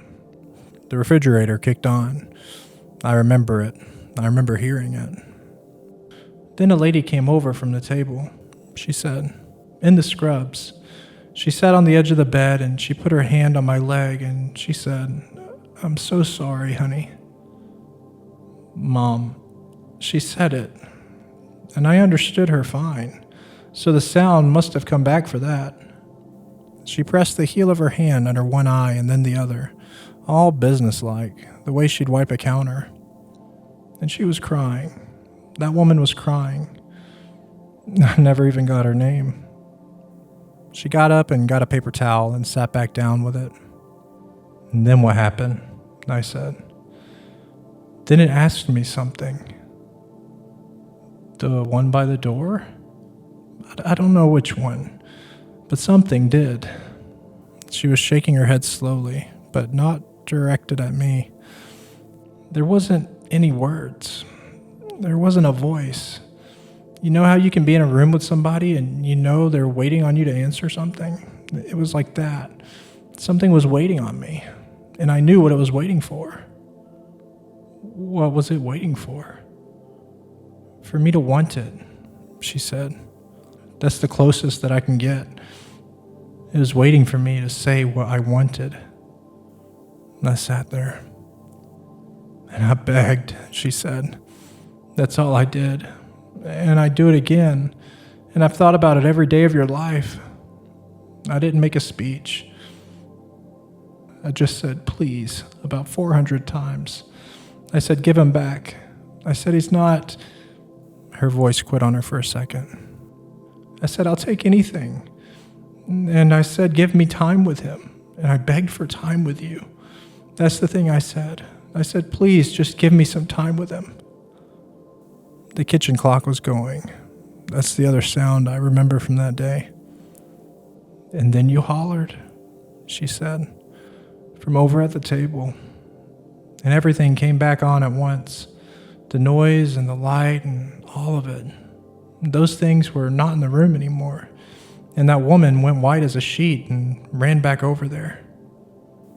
She looked at the bracelet on the table between us. The bracelet's when you came out, she said. The papers, whatever they wrote down whenever they got around to it. I wrote what I heard. I heard you at 4 minutes after midnight. And I know that because there's a clock on the wall across from me, and I've never been so sure of anything in my life. 11:51 to 12:04. 13 minutes. 13 minutes, I said. Don't. 13 minutes, Mom. Don't do that. She put her hand flat on the table, hard enough that the cups moved. Don't sit there and try to make math out of it. I've done all of it. I've done every bit of that. And it doesn't get you anywhere, Daniel. You asked for time, I said. She didn't answer. You asked something for time and it gave you time. That means somebody was giving. I know what it means. We sat there. Out in the garage, I could hear my dad's radio going. The country station he kept on while he worked. And he stayed out there for the rest of the afternoon, which I understood even then was on purpose. Why didn't you tell me? She'd been waiting on that one. She had an answer ready, and it still took her a minute to get it out. Say what? She said. You were 7 years old. You came in the house with your shoes untied, and you told me about a man in the trees, and you wanted a snack. What was I supposed to say to that? Sit down, baby. Let me tell you about the night you died. There's no could've. She was crying properly now and not really caring. I thought about it when you were 2 and when you were 5 and every year on your birthday standing at that sink. And every time I got to the same place, which is that if I told you, you'd have it for the rest of however long, and you'd never have one day without it. I already had it, I said. I've had it since 2nd grade. You just didn't know it. That got her. I watched it get her. I just wanted you to have a childhood, she said. A normal childhood. I didn't say anything back to that. I was 17, and I was still angry. I was pissed off. And I didn't have anywhere to put what she'd said.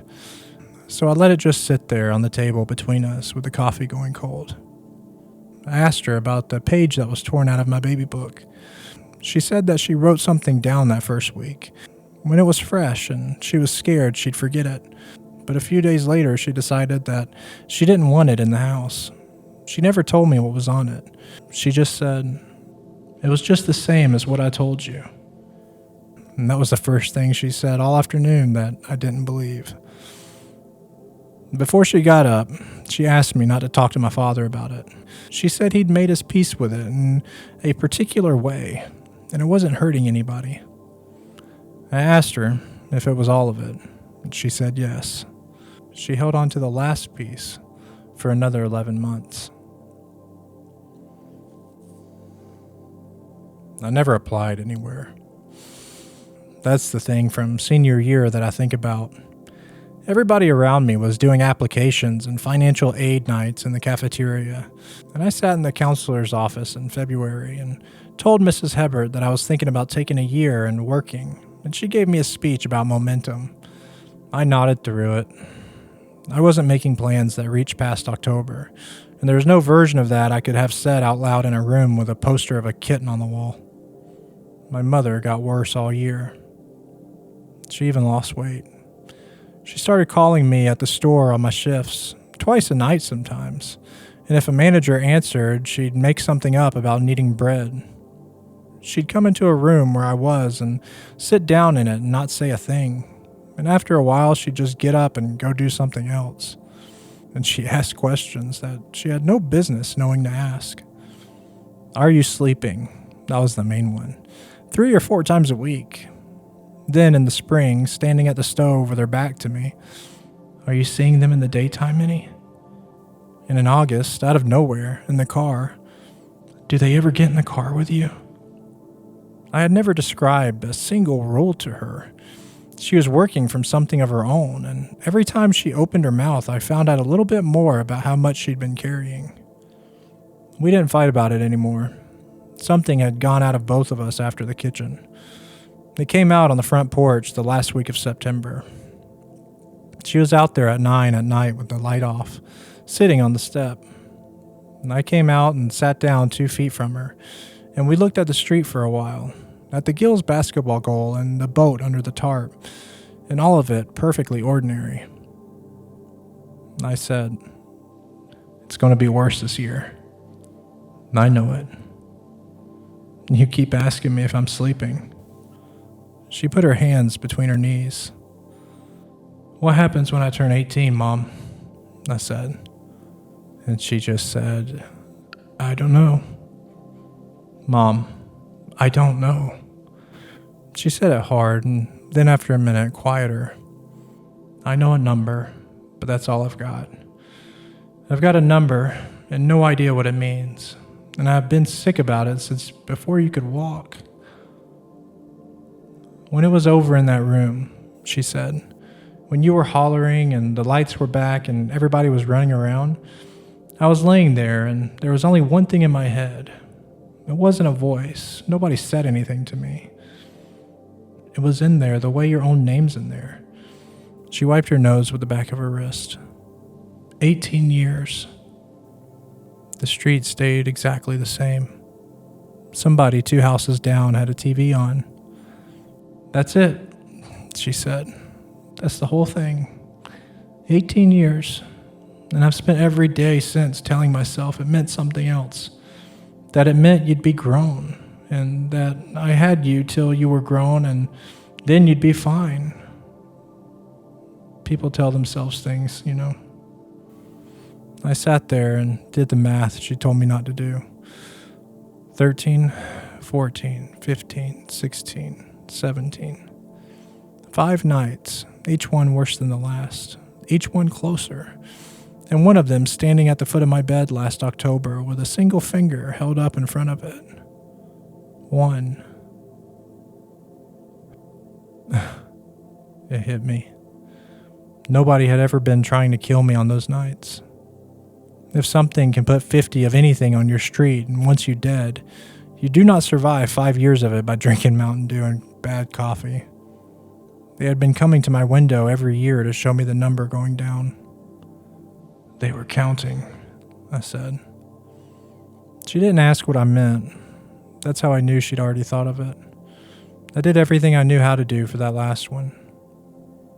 I slept for 2 full days beforehand and got up at 6 on Saturday evening, feeling as close to human as I'd felt in a year.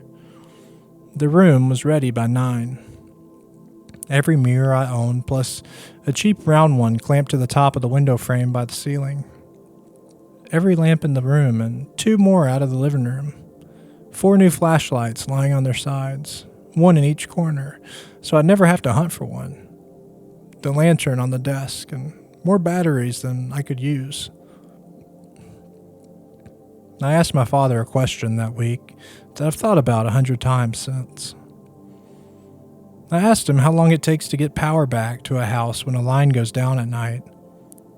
He drew me a diagram on the back of an envelope showing where the fuse was on the pole and told me an hour to 6 hours, depending on what got hit and how many trucks they had out. And he was so pleased that I asked him anything about his work that he talked for 20 minutes. At 11 o'clock, my mother came up. She had a kitchen chair with her, carrying it by the back with both hands. I'm going to sit with you tonight. No, I'm not going to say anything. I'll sit in the corner. Mom. I was standing in the middle of the room full of mirrors with a lantern on the desk, and I could see both of our faces reflected about 6 different directions. You can't see them. If you're in here, you're just somebody else in the room. And if it goes bad, I don't want you to be in here when it does. You think I'm going to sleep? I think if they'll take me, they'll take anybody. That seemed to land. I watched her think about it, and I watched her decide. And I've wondered ever since whether that was the cruelest thing I've ever said to her or the only kind thing I did that whole year. And she just said, all right. She put the chair down in the hallway outside my door and sat in it. And she was still sitting in it at midnight, and at 2, and at 4. They came at 12 exactly. I quit counting at 60. They were across the street and in both neighbors' yards and along the sidewalk in a line that went past the end of the block, and in the grass, and in the porch, and in the flower beds. And when I checked the headboard mirror, there were 9 standing in my room, and the door hadn't even opened. Around 2 o'clock, I cracked the door to tell my mother to go to bed. She was asleep, sitting up in a kitchen chair with her chin down, in a hallway with the overhead light on, and there were 11 of them standing around her, 2 on either side of the chair, 1 directly behind it, the rest down the hall towards the stairs. None of them were looking at her. Every one of them was turned towards my door. I shut it and stood there with my hand on the knob for a long time. The lights went out at 4:17. There wasn't a storm. There wasn't any wind. Everything in that room went off at the same instant, and out the window the street lights went too, and the Gill's porch light, and everything down to the end of the block. The refrigerator noise that you never noticed stopped. The moon wasn't even out. It wasn't. It had been overcast since supper time. I couldn't even see my own hand. That's the moment that the last thing I'd been holding came apart. All those years, running my counts and being so careful about my blinks. And the truth had been sitting there the whole time in a sentence I could have written down at 14. They move when I can't see them. In the dark, I could not see any of them anywhere. And there were more than 60 of them in and around that house. I began to hear things. A floorboard taking weight out in the hall. The soft drag along the wall by the closet, like a coat sleeve going by. The bedroom door ticking in its frame. A sound down at the bottom of the stairs that I have never been able to name. The window glass made a small noise one time, the way a pane does when something rests against it. None of it sounded like walking. There's no rhythm anywhere in it. Things were happening in that house at the pace of things being placed. I got a flashlight up. I don't know how long it took me, maybe 5 seconds, maybe 20. And I got my thumb on the switch and turned it on. And there was one standing, about 4 inches from my face. I could have put my hand flat on its chest without straightening my arm. And it filled the whole beam, and there was nothing to see in it, no texture, no shine off of it at all. And the 2 red points were up above me, because it was taller than I'd ever had one be next to me. And they were angled down at my face.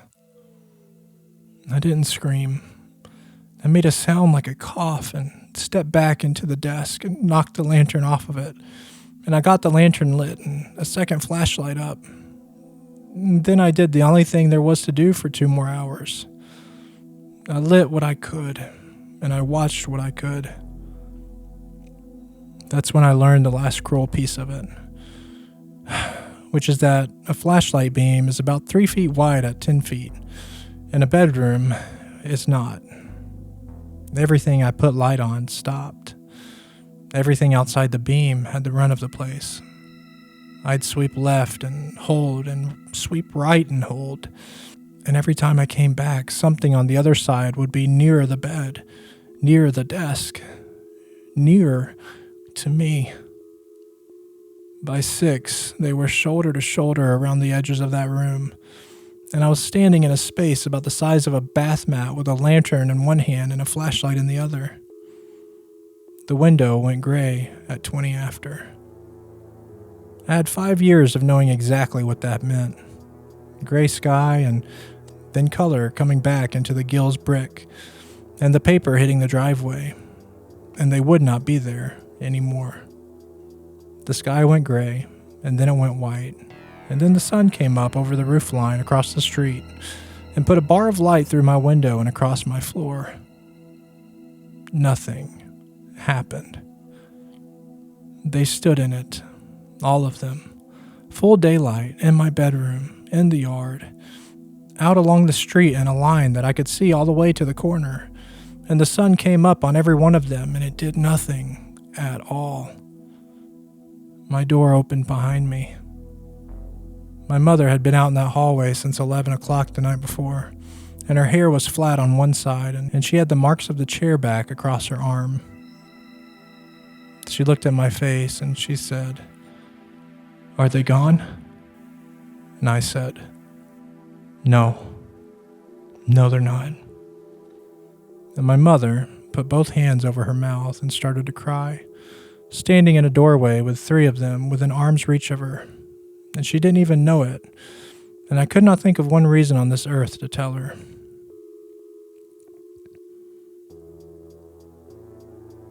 I tried to sleep at 9 that morning, and it turned out sleep was not something available to me.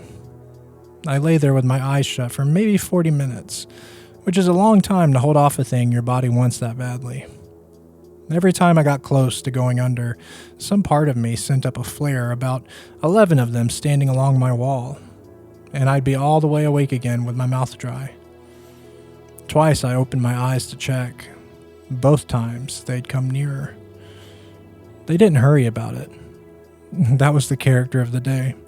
They stood in my room in October daylight, and every so often when I lost track of one, it would come a little closer, and there wasn't any more urgency to it than that. My father came home at noon, which he never did. She must have called him. He came up and stood in my doorway with his cap in his hand and just said, "Your mama says you're not right." "I'm okay." "You don't look okay.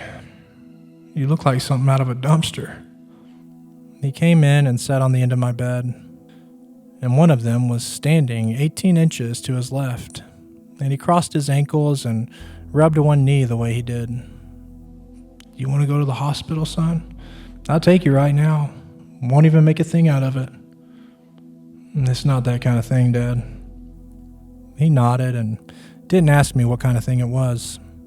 After a while, he told me about a transformer that had gone out on the county road and how the crew had been laughing at Ricky Dissette, about something, and I let him talk because he wanted to give me something, and that's just all he had. That's the last real conversation I had with my father. He talked about a guy named Ricky for 11 minutes and then squeezed my ankle through the blanket and went back to work. I heard my mother praying in the kitchen that afternoon, out loud, at the table, which I have never heard her do in 18 years. She wasn't really good at it. She had to keep starting over. By 6 that evening, there were more of them than at any point in my life. They were in every yard on our side of the street and standing in the road, and there was a line of them along the ditch by the county road going out past where the street lights stopped. I went down at 7 and ate half a plate of spaghetti at the table with my parents. Nobody said much. My mother kept getting up to get things that nobody needed. The second night, I did everything.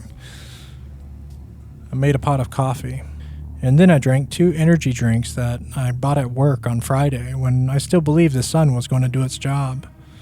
Cold showers with the curtain open so that I could see the door. Ice against the back of my neck. Push-ups until I just couldn't anymore.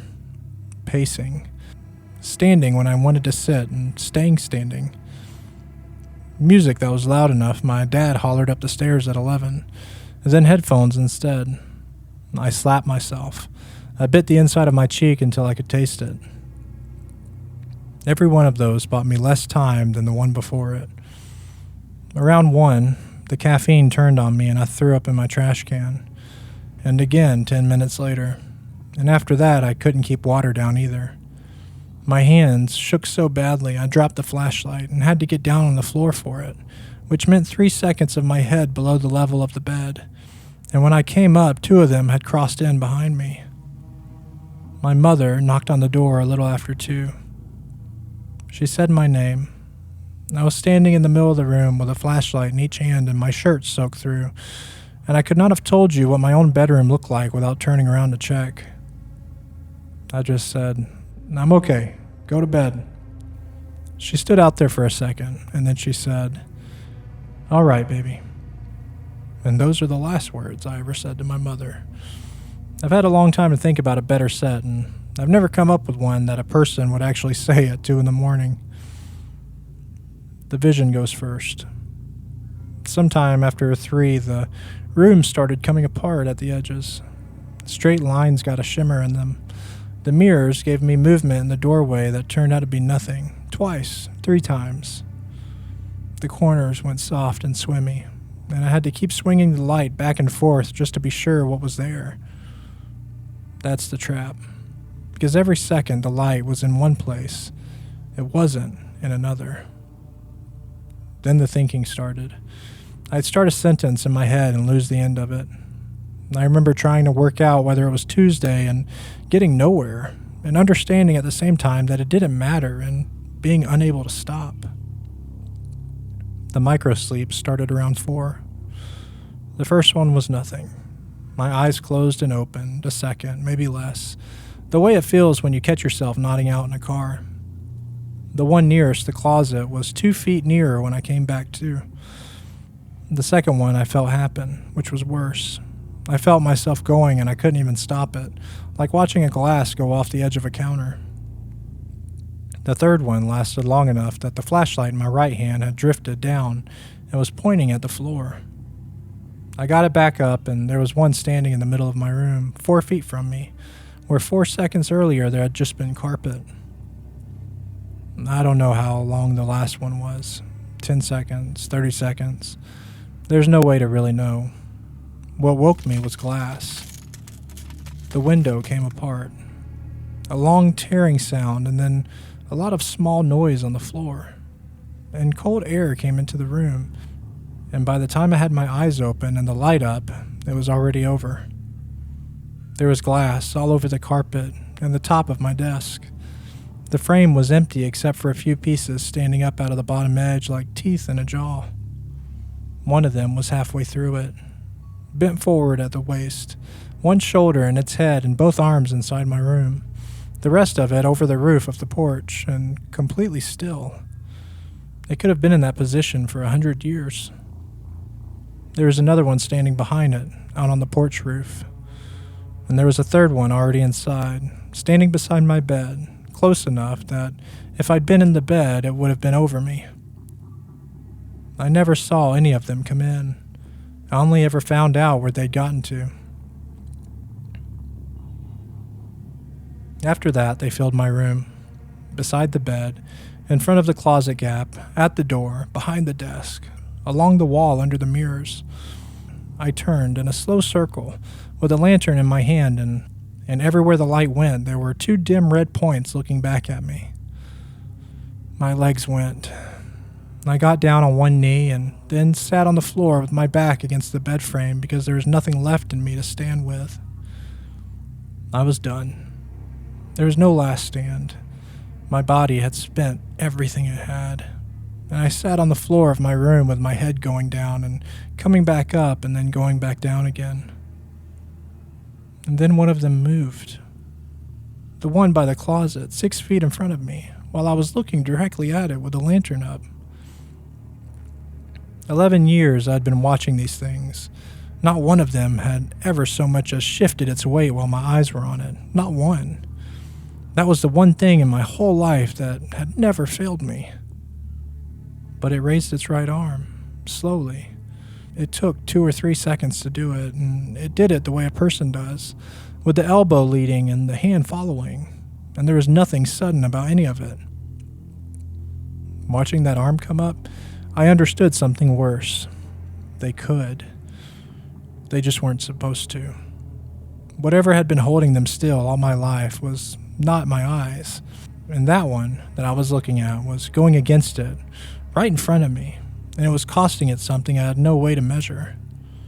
It pointed at the mirror in the corner. I turned my head and looked. The lantern was on the floor by my knee. The $4 yard sale mirror had my desk in it, and the corner of my bed, and the edge of the window frame with the glass teeth in it. All of it exactly right, all of it where it should be. But I was not in it. Standing where I should have been, in the same place, at the same angle, was one of them, tall and black and empty, with 2 small red points where a face goes. I lifted my hand, and it didn't.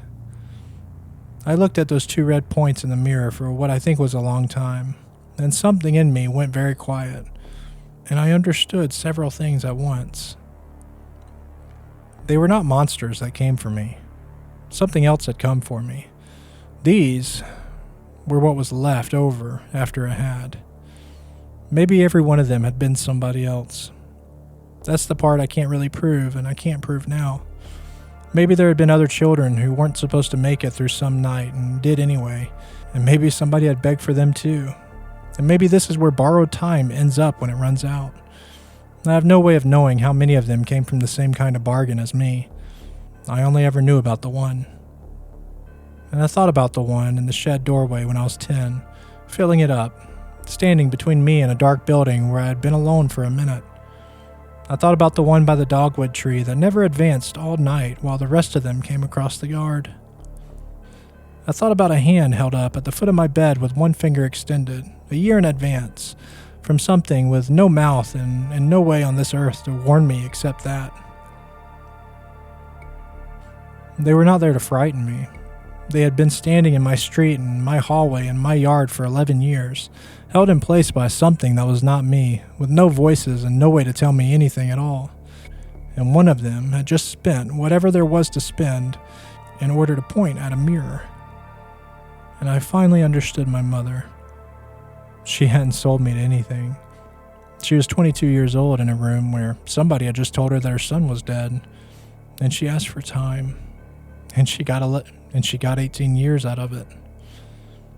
18 years of rectangle pizza and chocolate milk, riding in the back of a truck with a cooler all summer, Caleb Bordeaux, Dustin's brother's radio, my Aunt Rennie's laugh, which you could hear from the driveway, baseball in the spring of 8th grade, my father drawing a diagram on the back of an envelope and talking for 20 minutes because I'd asked him something about his job, yellow cake with chocolate icing out of a box 18 times.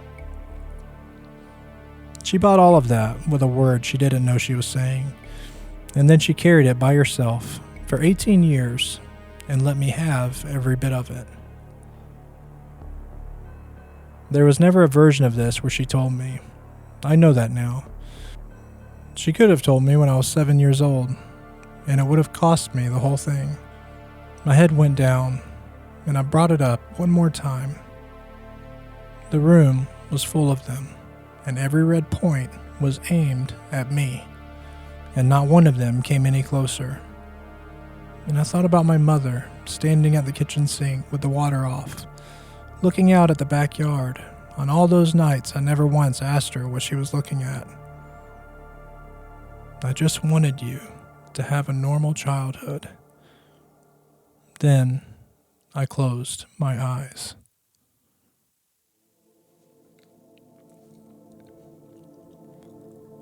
I don't know how long it's been. There's no clock in this, and there's no sleep to break it up. What I have instead is a lot of standing in places that I didn't choose. A drainage ditch beside a county road, the far end of a Sears parking lot, a tree line behind somebody's house with a propane tank in the yard, a hallway outside a bathroom at 2 a.m. in a house that I've never been inside. That's the part I'd tell you if I could only tell you one thing. Everyone I ever saw as a boy might have been somebody standing exactly like this, and there's no way for me to ask them. I've been back to my street just once. The Gill's boat was gone, and the basketball goal was gone, and somebody had painted the shutters. Our porch light was on. My mother came out to put something in the garbage can at the end of the driveway, and she was older than the last time I saw her by more years than I could account for. And she was moving, the way people move when their hips have started going. She stopped at the end of the driveway, and she looked right at me.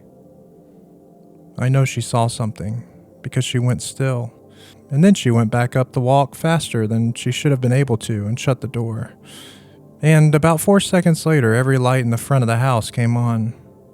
The porch, the living room, the one over the stove, all of it, the way she'd done it my whole childhood. She never knew. That's what I've had to sit with. She stood 20 feet from her son, and what she saw was the thing she'd been afraid of since before I could walk. And she did the only thing she'd ever known to do about it, which was to turn on all the lights and go to bed, and not say anything to anybody. I couldn't tell her. I've tried. There's nothing to try with. Where I am right now at this moment is the doorway of a second-grade classroom. It's the middle of the afternoon. Somebody's reading out loud, reading badly, going one word at a time. There's a poster of the water cycle and a tub of blocks and a paper turkey up on the wall, even though it's not even close to November. I'm standing partly behind the doorframe, out in the hallway, the way I stood behind a wall at this school once.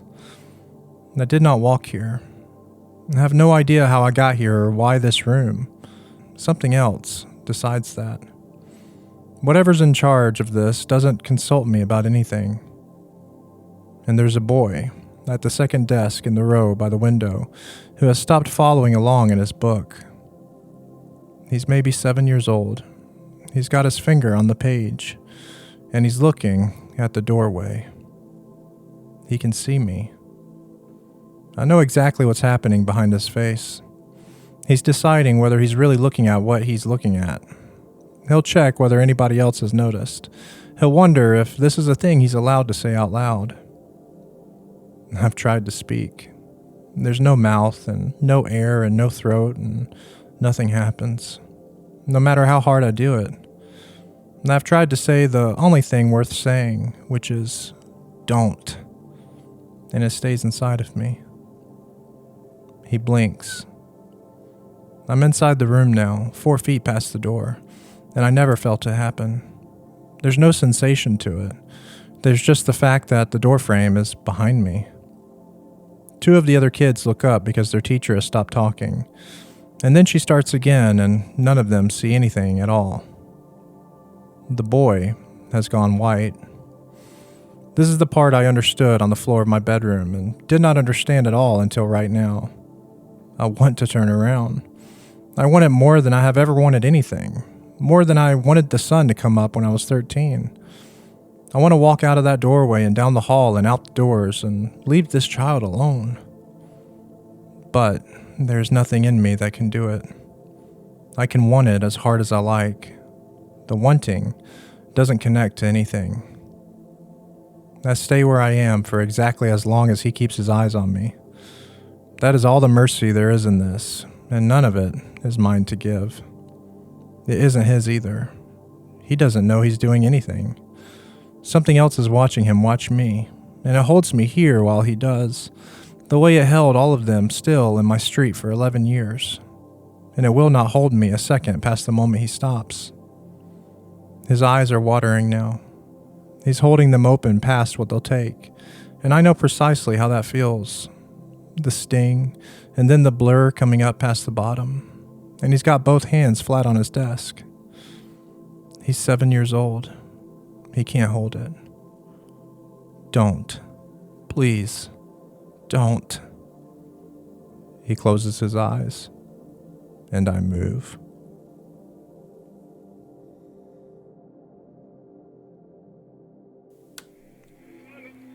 Yeah. This one got to me a little. You spend enough time being angry at your parents for what they didn't tell you. You start thinking maybe they owed you every answer. And maybe sometimes they did. Maybe they should have told you more. Maybe they should have trusted you with the truth. But then you hear something like that. A mother begging for her kid to live. Not because she had some grand plan. Not because she understood what she was agreeing to. She just wanted more time. One more year. Then another. Birthdays, Christmas mornings, school pictures, arguments over stupid things. All the little pieces that make up a life. And by the time the bill came due, he'd already had 18 years he wasn't supposed to get. I don't know. Makes things a little harder to sort out. I've been sitting here looking at some of Dad's things while that story played. That jacket's still hanging by the office door, his pocket knife sitting on the desk. And that drawer still smells like that awful aftershave. The moment you opened it, you just get punched in the face with them. I swear that stuff could survive the end of the world. He used to put way too much of it on. I complained about it every time we got in the truck. He'd tell me to quit being dramatic.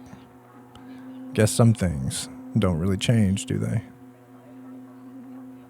I used to think he just left a lot unexplained, on purpose. Like he had this whole part of his life he never wanted anybody else to see. Now I'm sitting in it, sleeping where he slept, eating the same terrible food he ate, listening to whatever's moving around outside the same walls he was listening to. And I'm starting to wonder how much of what he didn't tell me was because he didn't want me to know, and how much of it was because he was just trying to keep me away from it. It doesn't mean I'm done being mad at him, not at all. It just means, I don't know. Maybe I understand a little more than I did yesterday. As for our boy tonight, I think the part that's going to stay with me is those things standing outside his window all those years. He thought they were hunting him. Maybe whatever controlling them was. But the people trapped inside them, they seemed pretty scared too. Maybe every one of those red eyes belonged to somebody who remembered exactly what it felt like to be on the other side of the glass. Maybe they were trying to warn him. Maybe they were screaming the whole time and nobody could hear them. That's a hell of a thought. There they are again. Still at the wood line as far as I can tell. All the lights are still on, and the signal's still holding. So whatever you're doing out there, keep doing it. Because for tonight, at least this place is safe. This has been broadcast 15 of the Midnight Holler on whaintradio 91.5 FM. I'm Jackson. And if you see something standing outside your window tonight, before you decide what it wants, maybe ask yourself whether it wants to be there at all. And if you're heading to bed after this one, good luck with the blinking. Good night. Well, the clock don't move and the rain don't quit. Got a red light burning where the blackwood sit. I got a warm little room on a rolled off tree, and a microphone humming my life away. There's a knock downstairs about 3:30, and a woman on the wire sounds a lot like she. But I don't go looking, no, I learned that rule. Hope will make a wise man twice a fool. So keep that dead air off my radio. Keep them stories coming, don't let them go. 'Cause when that last little red light dies, something starts moving on the other side. Tell me about the footsteps, tell me about the scare, tell me about the thing that was standing there. I don't care if it's strange, I don't care if it's true, just don't let the dead air come through. Got a road out front that'll bring you back. Got a tower in the pines and a sky gone black. Got a calendar swearing it's 76,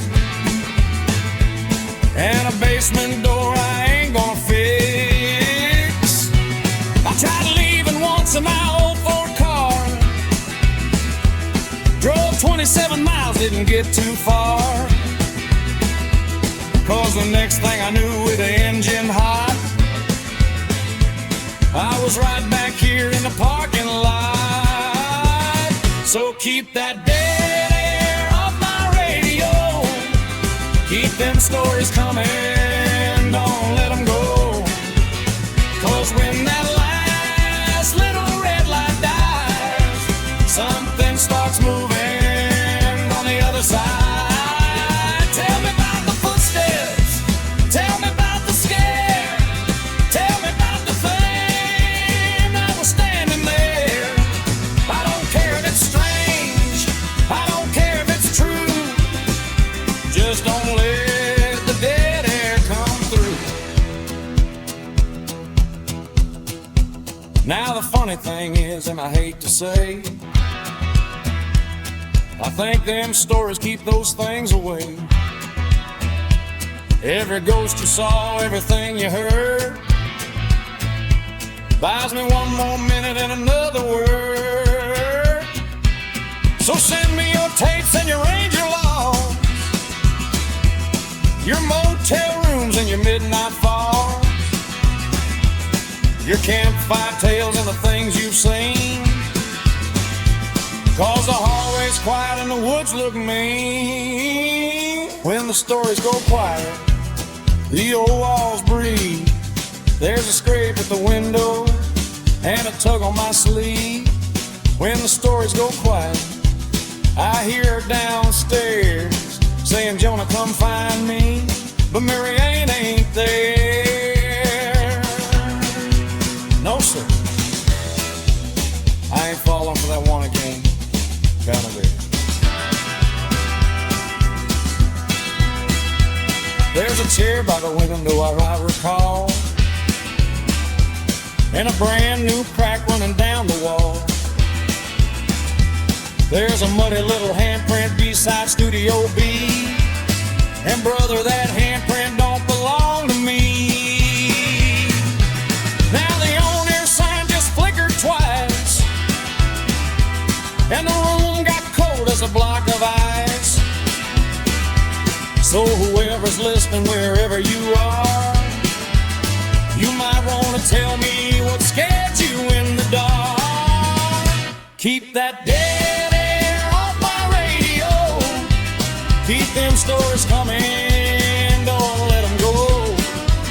'Cause when that last little red light dies, something comes knocking from the other side. Tell me about the footsteps, tell me about the scare, tell me why you don't won't go upstairs. Tell me any damn thing that gets us through